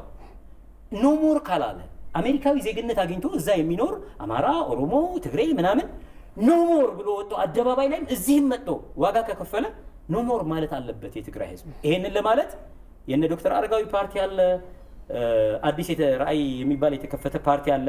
ሀውፋር አቅሙ የሄደ ነው አላቀም። ሌላ ለትግራይ ብሔር የተቋቋመ ብቻ አይደለም፣ ኢትዮጵያዊ ፕሮግራም ያለው ለምሳሌ ብልጽግና ኢትዮጵያዊ ፕሮግራም ነው ያለው። ለትግራይ ህዝብም እቅድ አለው፣ ፕላን አለው ማለት ነው። የብልጽግና ፕሮግራም መስማት ሰምቶ አያውቅም እስከዛሬ። መስማት እዚህ ያለው ብልጽግናን መደገፍ ሌላ የራሴን መሰረታለሁ ካለ ሰላማዊ ከወያኔ እርኩስ አጀንዳ የጸዳ ኢትዮጵያዊነት ያለው ሀገር የሚሸት የትግራይን ህዝብ እኩል ከሌላው ህዝብ ተጠቃሚ የሚያደርግ ፕሮግራም አለኝ የሚል ቀርጾ ይምጣ። አንድ ላይ መሆን የሚገባው መርጅ እያደረገ አንድ ሆኖ ይቀጥል። ይሄ ካልሆነ አሁን እኮ በጣም የሚያሳዝነኝ ባለቤት የለንም እኮ እኛ ኢትዮጵያዊነታችን ባለቤት አድርገን ኖ ኢትዮጵያዊ ነን ብለን በግድ እየታገለን ነው እኛ እንጂ እኔ አሁን በግድ ኢትዮጵያዊ ብለው እንዲቀበለኝ ማንንም ሰው አልፈልግም። በግድ እመነኝ ወያኔ አይደለሁም ብዬም አልታገልም። በግድ ወያኔ እንዲያደርገኝ ለማንም አልፈቅድም። ኢትዮጵያዊነቴን ከፈጣሪ ነው ያገኘሁት። ኢትዮጵያ የምትባል ምድር የመሰረተው ፈጣሪ ነው። እዚህ ላይ ኢትዮጵያዊ አድርጎ የሰራኝ እግዚአብሔር ብልጽግናም ቲፒኤልኤፍም ማንም ብሔርም ይሁን የፖለቲካ አቀንቃኝ ኢትዮጵያዊነቴን ሊቀማኝ አይችልም። አፈር ውስጥ ስገባ ልክ ጠቅላይ ሚኒስትሩ እንዳሉት ኢትዮጵያ ነው የምሆነው። የኔ ስጋ አፈር ሲሆን የኢትዮጵያ ምድር ላይ ኢትዮጵያ ነው የምሆነው። መልካም ወደ ዶክተር አረጋዊ እመጣለሁኝ። በጣም ጥሩ ነጥቦች ነው ያነሳ ነው። ከዚህ ጋር እያይዘን ደግሞ በትግራይ ብሔር ላይ ከቀደም ሲልም መጀመሪያም ወያኔ ራሱ ልክ አማራ ላይ ይሰራ እንደነበረው የኦሮሞ ህዝብ ላይ ይሰራ እንደነበረው ይፈርጅ ነበረ። ለምሳሌ የትግራይ ህዝብ ከህወሓት ጋር አንድ ነው የሚሉ ሀሳቦችን ይሄንን የተመለከቱ አንዳንድ ዓለም አቀፍ ተቋማትም ጭምር የትግራይ ህዝብን ለጄኖሳይድ ወይም ደግሞ ለጅምላ ጭፍጨፋ ወይ ለዘር ጭፍጨፋ እያዘጋጀው እንደሆነ ሲናገሩ ነበረ። ያኔ ግን ህወሓት የሚያስጠልለው የሚያስከልለው ስለሚመስል ፌክ ይመስለን ነበረ። ግን አሁን ላይ ሄዶ የትግራይ ህዝብ በለብቻው ተነጥሎ እንዲወጣ ይሄም ደግሞ ያው ቀደም ሲል እሳቸውም ሲያነሱት እንደነበረ እርሶም መጀመሪያ ላይ ሲያነሱት እንደነበረ ለራሱ ሲያመቻች እንደሆነ የሚያሳዩ መንገዶችም ወደዛ እንደሚሄዱ የሚያሳዩ ነገሮች አሉና ከስሩ ከመሰረቱ ለአማራ፣ ለኦሮሞ፣ ለሌላው ህዝብ ብቻ ሳይሆን ለትግራይም ህዝብ እንትን ቦክስ ሲያዘጋጅለት እንደነበር ማየት እንችላለን። ከዚህ ጋር እያይዘው የሚያነሱት ነገር ካለ ቢጨምሩበት። የህወሓትና የትግራይ ህዝብ አንድ ነው የሚለው በስፋት እመጣበታለሁ። ግን ጠያቂው የመጨረሻ ጠያቂው በህዝቡ ላይ መሰራት አለበት፣ በተለይ እዚህ አካባቢ ያለው የትግራይ ህዝብ መሰራት አለበት ያሉት ትክክለኛ ጥያቄ ነው። አመሰግናቸዋለሁ። አቶ ዮሐንስም ነካክቶታል። ይሄ ህዝብ አንድም በጥቅም የተሳሰረ አንድም የተወናበደ ጠለቅ ብሎ ማየት ያልቻለ ጥቅሙንና ጉዳቱን በደንብ ያላገናዘበ ሊሆን እንደሚችል ግንዛቤ ውስጥ ማስገባት አለብን። ምክንያቱም የህወሓት ፕሮፓጋንዳ ቀላል ፕሮፓጋንዳ አልነበረ፣ ከባድ ፕሮፓጋንዳ ነው። ፕሮፓጋንዳው አጥንትህ ሰብሮ የሚመጣ ፕሮፓጋንዳ ነው። ምክንያቱም በስሜት የሚቀሰቀስ ፕሮፓጋንዳ ነው። እንደዚህ ሆንክ፣ እንደዚህ ተበደልክ፣ እንደዚህ ጠላቶች በዙብህ፣ መከራህ በዛ ምናምን እየተባለ በተደጋጋሚ እኔ ነኝ ፍትህ የማመጣልህ፣ እኔ ነኝ ገነት የማስገባህ አይነት ፕሮፓጋንዳ ስለነበረ ይሄም ስራው ሰርተዋል።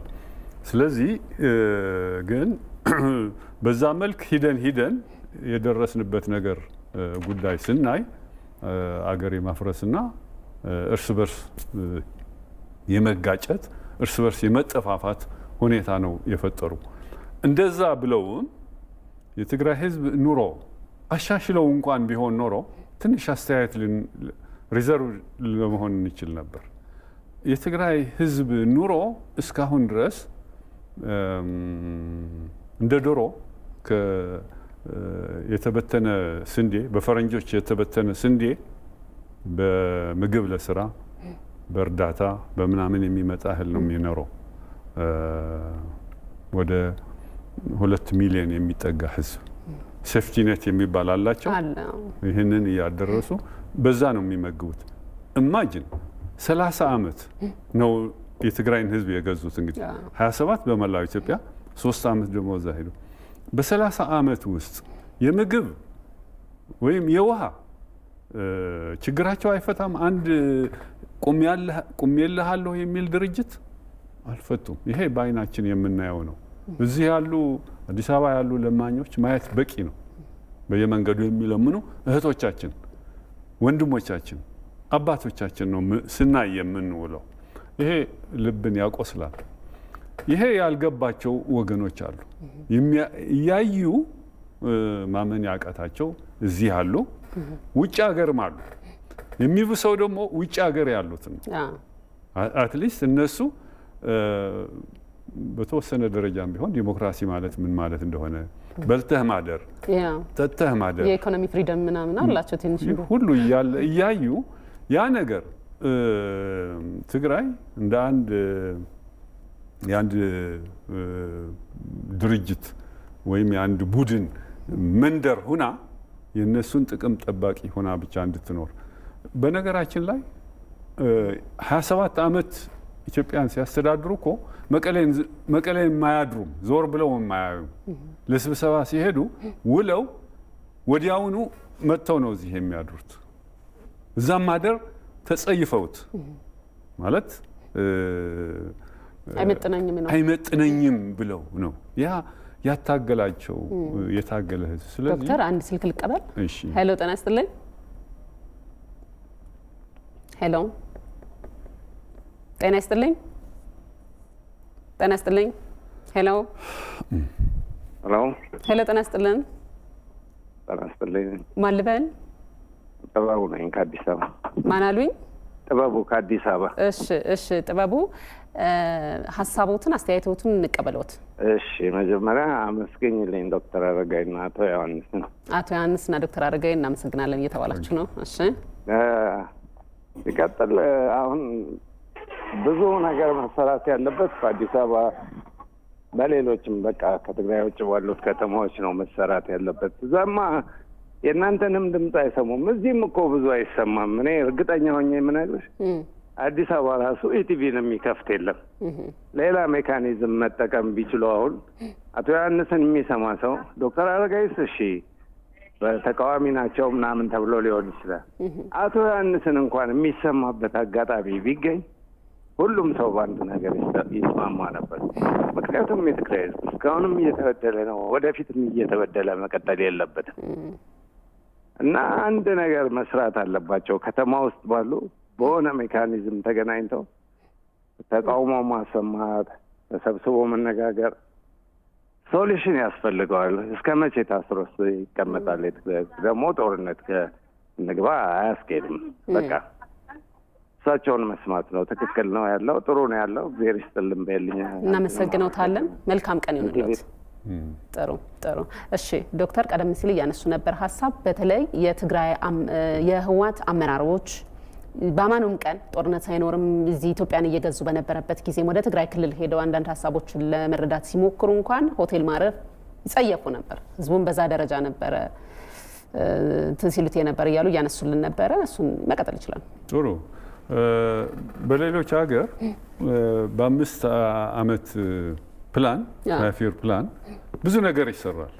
ብዙ የልማት መሰረታዊ ልማት ቀርቶ እድገቶች እነ ኮሪያ አሁን የሰለጠኑት በ5 ዓመት ፕላኖች ሸንሽነው ስለሰሩ ነው። ቻይናን የ5 ዓመት የትራንስፎርሜሽን የቅድ የሚለውን ኮፒ አድርገውት ነበር ማለት ነው። እሺ እነዚህ ግን 27 ዓመት 30 ዓመት ምን ሲሰሩ ነበር? እዚህ ሲጠጡ ነበር። ሌላ ነገሩን እንተወውና ስለዚህ እነዚህ ሰዎች ለትግራይ ህዝብ በደሉት እንጂ አልካሱትም። ይሄ ሁሉ ሰው ማወቅ አለበት። ስለዚህ ይሄ ትርክት ህወሓትና የትግራይ ህዝብ አንድ ነው የሚለው ትርክት በስነ ሀሳብም በስነ ሞገትም በፖለቲካል ኤክስፒሪየንስም ስታዩ ትክክል አይደለም። ድርጅት ህዝብ ሊሆን አይችልም። በምንም መለኪያ በፈለገው ይምጣ ድርጅት ህዝብ ሊሆን አይችልም። ማታለያ ነው። እኛ የእናንተ ነው። ድሮ በጸረ ደርግ ትግሉ ላይ ብዙ ሰው ስለተሰዋ እንደሱ ሲሉት ሰው እዛ ሄዶ የተሰዋው ልጃቸው የኛ ነው ለካ የሚል ስሜት እንዲቀጥል እና ለእኩይ አላማቸው እንዲጠቀሙበት ከሚል እሳቤ ነው እንጂ ድርጅትና ህዝብ አንድ ሊሆን አይችልም። ሌላው ክፋቱ ምንድነው? ሌላ ድርጅት አማራጭ ድርጅት እንዳይገባ እሱ ብቻ ስለሆነ ህዝብና ህወሓት ብቻ ስለሆነ አንድ የሆነው ለሌላ ቦታ ያለውም ለማለት ነው። ስለዚህ ሌላውን ለማባረር የሚጠቀሙበት አካሄዱም ግን እኮ ጤናማ አልነበረም። ከመሰረቱ ስናየው ነፃ አውጪ ነኝ ብሎ ታገለልኩልህ አለው፣ ነፃ ወጣሁ አለው። ከዛ በኋላ ማንም እንዳይገባና እድል እንዳያገኝ አደረገው። ለ40 ዓመታት ከዛም በላይ አፈነው። ይሄ በጣም ከባድ እንትን ይመስለኛል። የስነ ልቦና ጫና፣ የታሪክ መቀየር፣ ብዙ ነገሮች እድሎችን ሰጥቶታል ለህወሓት። በጣም በጣም ከባድ ነው። ከባድ ጫና ነው ያለበት ይሄ ህዝብ። የሚገርምሽ ከመከራ ወጥቶ አያውቅም። ሁልጊዜ መከራ ነው። ዘላለም ጦርነቶች አብዛኛዎቹ እዛ ነው የተካሄዱት። በሰሜን ሁሉም ጦርነቶች እዛ ናቸው። ከጦርነት ወደ ጦርነት ነው። ግንባታ የሚባል ነገር የለም። የመጣ ሁሉ የሚደፈጥጥ ሽፍታ፣ ሌባ እንጂ ራሱ ህዝቡ የፈለገውን ነገር መርጦ በዚህ መንገድ ሊተዳደር ያለበት አንድ ቀንም የለም እስካሁን ድረስ።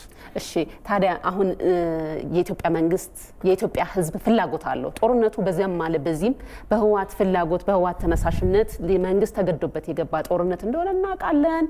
በዚህ ጦርነት የደረሰውን ጉዳት እናስተውላለን። ይሄ ወደ ኋላ ተመልሰን ይቀር ነበር ወይ ብለን ስናስብ ምንም ተስፋ ያልነበረው መሆኑን ስንረዳና ህወሓት ደግሞ ከመሰረቱ መጥፋት አለበት ብሎ የኢትዮጵያም ህዝብ ስለተባበረ ስለተማመነም ጭምር እዚህ ላይ ተደርሷል። አሁን ላይ የትግራይን ህዝብ ከህወሓት ነጥሎ ከኢትዮጵያ ህዝብ ጋር አብረው እንዲሆን የምናደርግበት ምን አይነት ቀዳዳ ምን አይነት እድሎች አሉን ብለን ማየት እንችላለን? አሉ ብዙ እድሎች አሉ። ቅድም አቶ ጥበብ ያነሳው ጥሩ ነጥብ ነው። ህዝቡ የሚንቀሳቀስበት ሁኔታ መፈጠር አለበት ብለዋል። እንዳውም ወደ አቶ ዮሐንስ ትኩረት አድርገዋል። አቶ ዮሐንስ እንዲሰሩ እንዲንቀሳቀሱ አይ ቲንክ እኔም እዛ ላይ ተጨማሪ የምሰጠው ምንድን ነው፣ ካልተደራጀህ ስራ አይሰራም። ካልመጣ ቅድም የሳሩ ነገር አንስቼ ነበር። ትክክል ነው። እያንዳንዱ ሳር ትንሽ ንፋስ ነው የሚወስደው። ከተጠመረ ግን ክብደት ይኖረዋል፣ ሸክም ነው የሚሆነው። እንደሱ አይነት ኃይል ካልፈጠረን ካልተሰባሰብን በማውራት ብቻ ስራ ሊሰራ አይቻልም። ለውጥ ሊመጣ አይቻልም። ስለዚህ መደራጀት ይኖርብናል። መደራጀት አለበት። ህዝቡ ያጣው አደራጅቶ ወደ አንድ ምዕራፍ የሚያሸጋግረው ኃይል ነው ያጣው። ዋስትናም ይፈልጋል ከኋላ። ኤግዛክትሊ። ህወሓት የመለስ ሴራ ምን ነበረ? ግለሰቦች ቢጮሁ ግድ የለውም መለስ። የሚደራጁ ከሆነ ግን ያጠፋቸዋል፣ ተከታትሎ ያጠፋቸዋል። ምክንያቱም የመደራጀት ጥቅም ገብቶታል ያ መሰሪ። ስለዚህ አሁንም ሌላ አማራጭ የለንም። ጥሩ። እዚህ ነጥብ ላይ ተጨማሪ ነጥብ እናነሳለን። አንድ ስልክ ልቀበል። የመጨረሻ ሄሎ፣ ጤና ይስጥልኝ። ሄሎ፣ ጤና ይስጥልኝ። ማን ልበል? እናት የምስራች እባላለሁ ከአዲስ አበባ። እሺ፣ ወይዘሮ ልበል? ወይዘሮ። እሺ፣ ወይዘሮ የምስራች ሀሳብ መቀጠል ይችላሉ። ኦኬ። እሺ፣ ስለ እንግዶቹ ክብር አለኝ።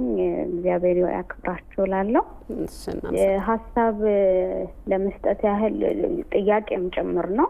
እሺ፣ በትግራይ ህዝብ ላይ ያለው የደረሰው ጉዳት ሲሆን የነበረው በታሪክም ስናነብም የምናውቃቸው አንዳንድ ታሪኮች አሳዛኝ፣ ከኢትዮጵያ የመነጠል ህዝቡን የማግለል ያ ነገሮች ይነሳሉ።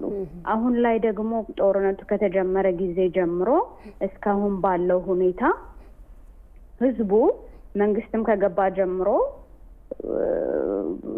ራሱን በራሱ ያስተዳድር የሚል በልጆቹ በትግራይ ህዝብ ልጆች ክልሉ ሲተዳደር የቆየ ቢሆንም በዛ ሁኔታ ውስጥ እያለፉ ያለበት ግን ያው የተለያዩ ሴራዎች እንዳሉ ቅድምም ሲነሳ ነበረ መሀል ላይ ሲነገር የነበረውና ያንን እድል መጠቀም አለመቻላቸው ከህዝቡና ህወሓትን መነጠል አለመቻሉ ያ ትልቅ ክፍተት ነው ተብሎ የተነሳበት ነው። ግን አሁን ላይስ ግን እየደረሰ ያለው ልዩነት እየሆነ ያለው መራራቅ ኢትዮጵያዊነትና የትግራይ ህዝብ በጣም እየተራራቀ ክፍተቱ እየበዛ ከዛም ደግሞ አሁን አልፎ እየሆነ ባለው በደል አማራ ሲጠቃ፣ ኦሮሞ ሲጠቃ፣ ኢትዮጵያዊነት ሲጠቃ ይሄ ሁሉ ጦርነት ሲሆን አገር ኢትዮጵያ ልትፈርስ ጫፍ እየደረሰችበት ባለችበት እየተባለ የዓለም አቀፉ ሚዲያ እያስተጋባበት ባለበት ሁኔታ ላይ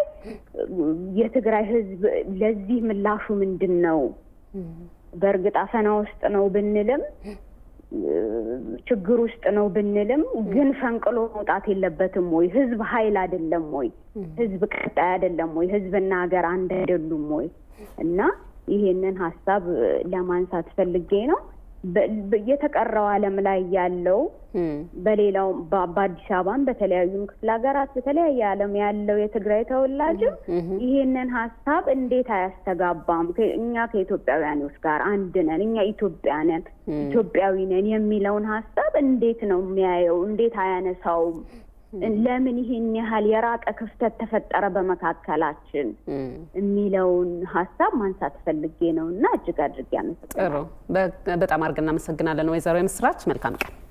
እሺ ዶክተር፣ ወደ መፍትሄዎቹ ነው እያነሳን የነበረው። አሁንም ወይዘሮ ምስራችም አብዛኛው ጥያቄ ነው፣ ግን እንዴት አብረን እንሆን ነው። ፍላጎቱ እንደሌለ እርግጠኞች መሆን የለብንም። ምክንያቱም ሁሉም የኢትዮጵያ ሕዝብ የተገነጠለች ትግራይ በፍጹም ማየት አይፈልግም። ይሄን ሲያስብ የሚታመሙ ኢትዮጵያውያን ናቸው ያሉት። የትግራይም ደግሞ እርስዎን ጨምሮ በትግሉ ዘመን ጥያቄዎች እየጎሉና ልዩነታቸው በደንብ እየተገለጸ ሲመጣ ልዩነቶች በስፋት እየመጡ የነበረው እንደውም የህወሓትን አቅም የሚረዱት ነው የሚያውቁት ነው።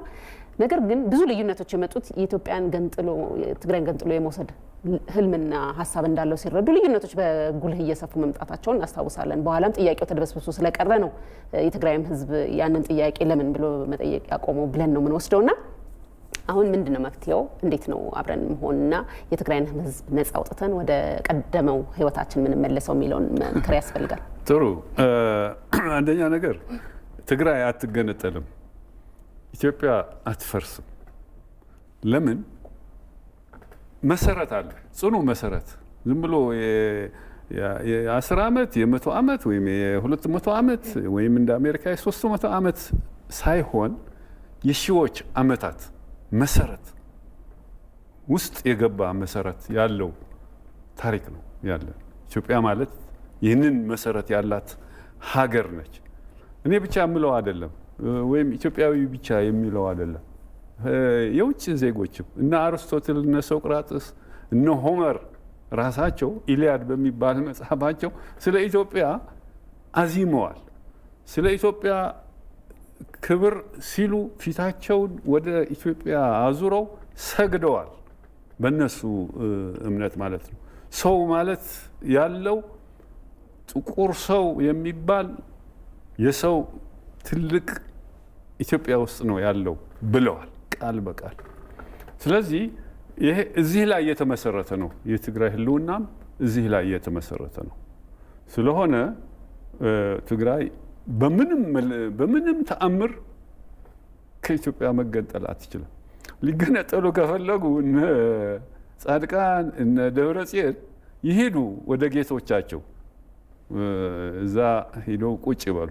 ብርሃኔ ገብረ ክርስቶስ ያለበት ቦታ ማለት ነው። ስለዚህ ይሄ የማይሆን ነገር ስለሆነ እኔ በሙሉ ልብ ላረጋግጥ እወዳለሁ። ምክንያቱም ሌላው በህዝብ መካከል ያለው ትስስር ካየን ደግሞ አንድ ፓላስቲናዊ ፊሎዞፈር ፈላስፋ ፖለቲካል ፈላስፋ ነው፣ ኤድዋርድ ሰይድ ይባላል። አሁን በቅርብ ጊዜ ነው የሞተው። ምን ይላል? ፒውር ኤትኒሲቲ ኢዝ ዲሉዥን ይላል።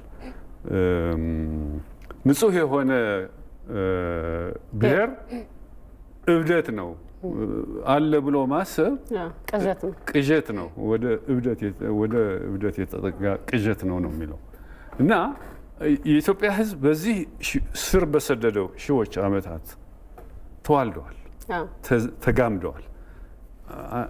ደቡብ ሂደሽ ወይም ምዕራብ ሂደሽ የሆነውን ሁሉ ስብጥር ነው የምትታየው። እኔ ብፋቅ አንቺ ብትፋቂ እሱ ቢፋቅ ዘራችን የትም እናገኘዋለን ኢትዮጵያ ውስጥ። ስለዚህ ይህንን የማያውቁ ታሪክን ከወገቡ በጥሰው እንገነጠላለን የሚሉ ሰዎች እንደማይሆንላቸው እርግጠኞች ነን። እኔ እርግጠኛ ነኝ። ምንስ ይደረግ የሚለው ነገር ይሄ የሁላችን ስራ ነው፣ የሁሉም ኢትዮጵያዊ ስራ ነው። ያንቺ የሱ እዚህ ያሉ ቴክኒሻንስ የሁላችን ስራ ነው። ኢትዮጵያውያን ስለሆን ሁላችን ስለተጋመድ በታሪክ፣ በባህል፣ በኢኮኖሚ፣ በቋንቋ፣ በምናምን በሁሉም ስለተጋመድ ልንለያይ ብንሞክርም አይሆንልንም። ሞክረዋል፣ እነ መለስ ሞክረዋል። በኤትኒክ ፖለቲካ የጎሳ ፖለቲካ ወይም የብሔር ፖለቲካ በማንገስ የበላይነት በመስጠት አንድነትን ሰዎች ቁም ነገር ያላቸው ቁም ነገር የሚሰሩ ሰዎች አንድነትን ወደፊት ያመጣሉ፣ ያነግሳሉ።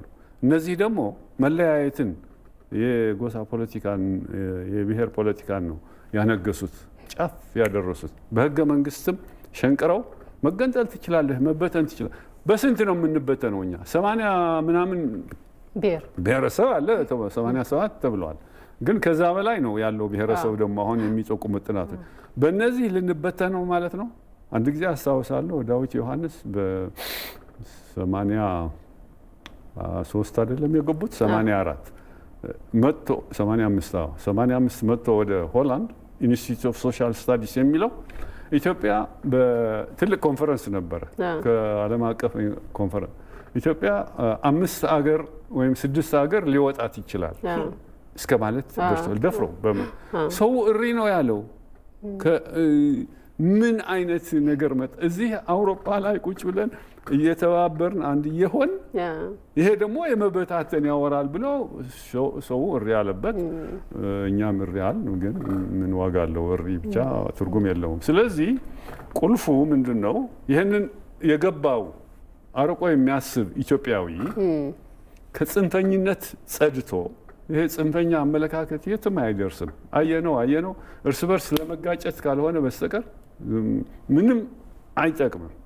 ከጽንፈኝነት ወጥቶ ሁሉም ኢትዮጵያዊ በእኩልነት የሚተያይበት፣ በእኩልነት የሚኖርበት፣ በእኩልነት አንድ ሆኖ አገሩን የሚለውጥበት እሳቤ ውስጥ መግባት አለበት። መጀመሪያ አስተሳሰቡ እንደዚህ መዋቀር አለበት። እንደምታውቂው ይችላል ደግሞ አሁን በህዳሴ ግድቡን ብናይ ስለተባበረ በአፍሪካ አንደኛው ትልቁ ግድብ 83% በላይ አድርሶታል። ኦልሞስት ጨርሶታል። ስለተባበረ ነው። አድዋ ያሸነፈው ስለተባበረ ነው። ከደቡብ ከሰሜን ሀጂው ቄሱ ሁሉ ስለዘመተ ነው። ተባብሮ ከተባበርን የነዚህ የውጭ ዜጎች አፍራሽ ተልእኮ ልናከሽፍ እንችላለን። ስለዚህ መደራጀት ነው ዋናው ቁልፉ መሰረቱ። ይሄ እኔ የምለው አይደለም። ድሮ በ1910 ዓመተ ምህረት ነጋድራስ ገብረሕይወት ባይከዳኝ ያልተባበረ ህዝብ ይጠፋል ብለዋል። በምሳሌ አስረድተው በመጽሐፍ ጽፈዋል። እሳቸውን ማንበብን በቂ ይመስለኛል። ስለዚህ መፍትሄዎቹ ብዙ ናቸው አሉ። ግን ትኩረት ሰጠን ስነ አእምሯችንና ልቦናችንን ከፍተን መስራትና ለኢትዮጵያ መቆም ይጠበቅብናል። መልካም፣ በጣም ጥሩ ሀሳቦችን ያነሳ ነው። በስተመጨረሻ አቶ ዮሐንስ ከኢትዮጵያዊነት ጋር እያይዘው በተለይ ደግሞ አሁን ዲያስፖራውም እየመጣ ነው ወደ ሀገሩ፣ በአጠቃላይ ግን የትግራይን ህዝብ ከኢትዮጵያ ህዝብ ጋር እንደው ይሄንን ስለ ራሱ ነው ደስ አይለኝም እንደዚህ እንድንል አደረጉን። ያሳዝናል። ግን ከህወሓት ነጥለን ወደ ቀደመው ቦታችን ወደ ሀገራችን ወደ መገንባት ሀሳብ እንድንሄድ የሚያስችሉ ነጥቦችንና እነዚህን የኢትዮጵያዊነትን በተለይ ደግሞ ዲያስፖራውም አሁን መጥቷል፣ ምንድነው ማድረግ ያለብን የሚሉ ሀሳቦችን በአጭር ቢገልጽልና ማጠናቀቂያ ብናደርገው። ጊዜ በጣም አጭር ስለሆነ ትንሽ ዋና ነገሮችን ብቻ ለማለት ሞክር። ይሄ የትግራይ ህዝብና ወያኔ አንድ ነው ምናምን የሚለው እነሱ ራሳቸው አንድ አይደሉም። ስንት የተከፋፈሉ አንድ ስላሉ ወያኔ ተረተረት ነው። እርስ በርሳቸው ማዕከላዊ ኮሚቴያቸው አንድ ሆኖ አያውቅም። እኔ አስታውሳለሁ ከነ ስዬ መውጣት በኋላ እኔ ግሬት ኮሚሽን የሚባል ፓራቸርች ሆነ ቤተክርስቲያን ያልሆነ ግን ለክርስትና እምነት ተከታዮች ግብአቶችን የሚያቀርብ መጽሐፍ ቅዱስ ቢፈልጉ ፊልሞች ቢፈልጉ ማቴሪያሎች የሚያቀርብ ድርጅት ልክ እንደ መጽሐፍ ቅዱስ ማህበር። መጽሐፍ ቅዱስ ስትፈልጊ አምርቶ ይሰጥሻል። መጽሐፍ ቅዱሱ የአንድ ተቋም አይደል፣ የሁሉም እንደዚህ አይነት ድርጅት ነው። እና አንድ እድል ሰጠና በወቅቱ እነስዬ ወጣው የነ ማነው የነ መለስ ቡድን ያሸነፈበት ጊዜ ነበርና እኔ ከምሰራበት ከዛ ድርጅት መንፈሳዊ ፕሮግራሞች ተዘጋጅተው ለምን የመንግስት አሁን እየተባለ ያለው የመንግስት አካል አንድ ወደ መሆን አይመጣምና how to be significant leadership ሊደር የሚል ስልጠና የሚሰጥ ሰው ከውጭ እናመጣ ማለት ይሄ ድርጅት እና ከየትን ጀመር ከትግራይ ከጀመረ እነሱ ስለሆነ አገር እየመሩ ያሉት ኢትዮጵያን አንድ ማድረግ እንጂ መለያየትን የሚያጠፋ ሀሳብ የሚያስተምር ብለን ሚስተር ሪቻርድ የሚባል የቴክሳስ ሲቲ ማየር መጣ እና ሄድኩኝ። ሲሄድ ጸጋይ በርሄ ነው ዳይሬክተሩ። አነጋገርኩት። ችግር የለም ይምጡ ምናምን አለ። የቴክሳስ ሲቲ ከንቲባ ማየር ነው እየመጡ ያሉት። በራሳቸው ወጪ በራሳቸው አውሮፕላን የራሳቸውን በጀት ይዘው ነው የሚመጡት። ስንት ሰው ነው ሊሰለጥን የምትፈልጉት አሉ። ትግራይ ያለውን ሰው ጠየቅናቸው። 400 ኤግዜክቲቭ ሊደር አለን፣ 400 ፕሮፌሽናል አለን አሉ። 800 ሰው ሰውየው ለ800 ሰው በወጪ አውጥቶ ራት አብልቶ ማቴሪያል አዘጋጅቶ ነው ትምህርት የሚሰጣቸው። ይምጡ ተባለ። ሁሉ ነገር አልቆ ከመጡ በኋላ እኔ መቀሌ ስገባ ወደ እንትና መሩት፣ ወደ አርከበ መሩት። አርከበ ምክትል ፕሬዚዳንት ነው እዛው። ከዛ ለምን አመጣቸው አለ። እንዲህ ነው አስረዳሁትና መጥሪያ ልሰጥ ነው ሄድኩት። እኔ እንግዶች የሚጋበዙበት ካርድ ልሰጥ ነው ሄድኩት። ካርዱን ያዘው። እኛ ነን የምንበተነው፣ ሂድ ደውዬ እነግርሃለሁ አለኝ። አረፍኩ ሆቴል። ከ2 ቀን በኋላ ከ3 ቀን በኋላ ደወለና ነገረኝ። ይምጡ በራሳችን እንትን በትነነዋል ካርዱን አለኝ እና 2 ቀን ሰጡን።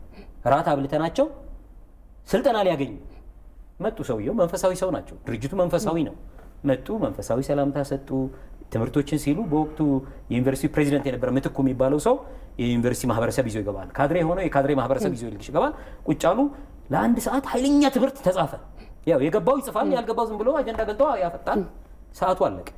ራት ተበላ ምን ተባለ። ከዛ መጨረሻ ላይ እኔ ስለዚች ምድር መጸለይ እፈልጋለሁ፣ ስለእናንተ መጸለይ እፈልጋለሁ። ስለዚህ እንድጸልይላችሁ የምትፈልጉ አርሱን ስጡኝ ምናምን አይነት ነገር ተናገረ። ምትኩ የሚባለው ፕሬዚዳንት የዩኒቨርሲቲ ብድግ ብሎ ጥሶ ወጣ። ተከትሎ የዩኒቨርሲቲ ማህበረሰብ ወጣ። ከዛ አርከበ ወጣ። ሁሉም ወጡ። የመጣላቸው ትልቅ ነገር ማቴሪያሉን እንኳን አልወሰዱም፣ የታተመውን ማቴሪያል። ከዛ በማግስቱ ተጠራ። ዛሬ ማታ የሚኖረው ፕሮግራም 03 ያልኩሽ ቅድም ቡድን ገብቶ በህይወታችሁ ይሄ አለ ለተሰዉት ልጆቹ ዋጋ የሚሰጥ እኛ የማንቆጣጠረው የሰማዕታቱን አደራ የሚጠብቅ ማህበረሰብ አለ። ገብቶ እንኩትኩታችሁን ቢያወጣችሁ ኃላፊነቱ የእናንተ ነው። ትሄዳላችሁ አትሄዱም ማለት ለምን አልኩት።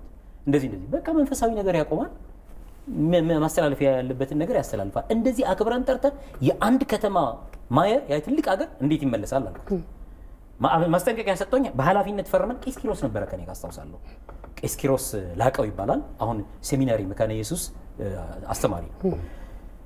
ስልጠናው ተሰጠ። በሚቀጥለው ቀን በጣም የሚገርመው አስገብተዋቸዋል። እነዛ ቀደም ያልኩሽን የሚያውቁ ሰዎች ሰውየው አስጠንቅቀን ስለነገር ነው በጣም ዋይ ስለሆነ ሁሉን ነገር አስተማረ። መንፈሳዊውን ቋንቋዎች ይሄ ኮራፕሽንን ቀጥታ ኮራፕሽን ካለ ሊመቱት ስለሆነ መንፈሳዊ ነገር ካጣቀሰ ሊመቱት ስለሆነ ለምሳሌ በትልቁ አሮጌ ወርቅማ መጽሐፍ ላይ አትስረቅ፣ አታመንዝር፣ የባልንጀራህን ሚስት አትውሰድ ምናምን ይላል አይደል? አዎ በህግም በምድራዊ ህግም ወንጀል ነው። እንግዲህ እንደዚህ አታደርጉ ምናምን ብሎ ዘጋ። ከዛ ጥያቄ አለ። አሁን ጨርሷል። እሱ ሊወርድ ነው። ጥያቄ አለው። ትናንት እንጸልያለን ብለው ነበር፣ ለምን አይጸልዩልንም? ገብቶሻል? እንጸልይ ሲል በሉ ተብለዋል። እንዲህ አይነት ለህዝብ የመጣ ነገር የሚከለክሉ ናቸው። ቀጠለ።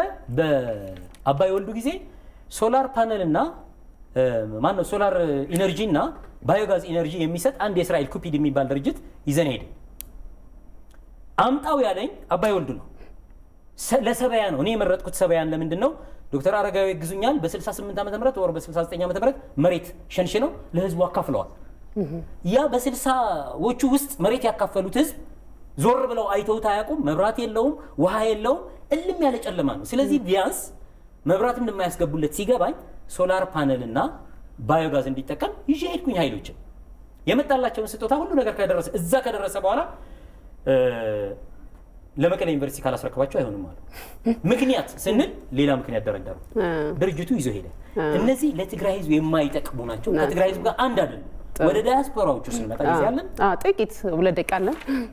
ዳያስፖራዎቹ መጀመሪያ ማንነታቸውን በደንብ አስረግጠን እንንገራቸው። ዳያስፖራዎቻችን ዘራይ ደረሶች ናቸው። የዘመኑ ዘራይ ደረሶች ናቸው። ዘራይ ደረስ ሮማ ላይ አሁን ለጋር ያለውን ሐውልት አቁመው የተኩላ ሐውልት ሰርተው ለ500ዎቹ ዶጋሊ ላይ ላለቁት መታሰቢያ ብለው ኢትዮጵያን ለማዋረድ ትልቅ ፌስቲቫል ባዘጋጁበት ቦታ ላይ ዘራይ ሰይፍ መዞ አንድ ጀነራል 3 ሻለቆችን የገደለበት እዚህ መጽሐፍ ላይ ያለ እሱ ታሪክ። ይሄን መጽሐፍ ካገኘ ሰው ያንብበው። የዘራይ ደረሰን ታሪክ ፊክሽን አይደለም፣ ኢትዮጵያዊ እውነት።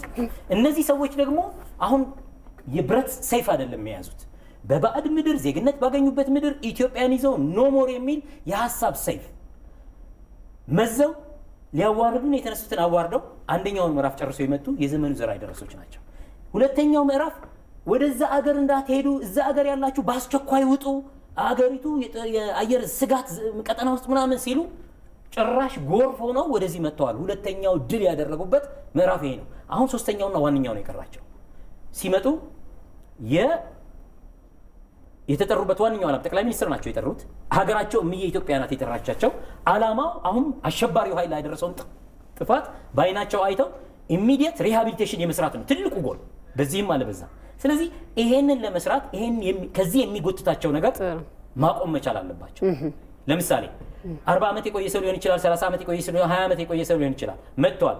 የሚያርፍበት ቦታ ቤተሰቦቹ ሊሆን ይችላሉ። ለዛ ኤሪያ ብሎ ግን መድኃኒት ይዘዋል።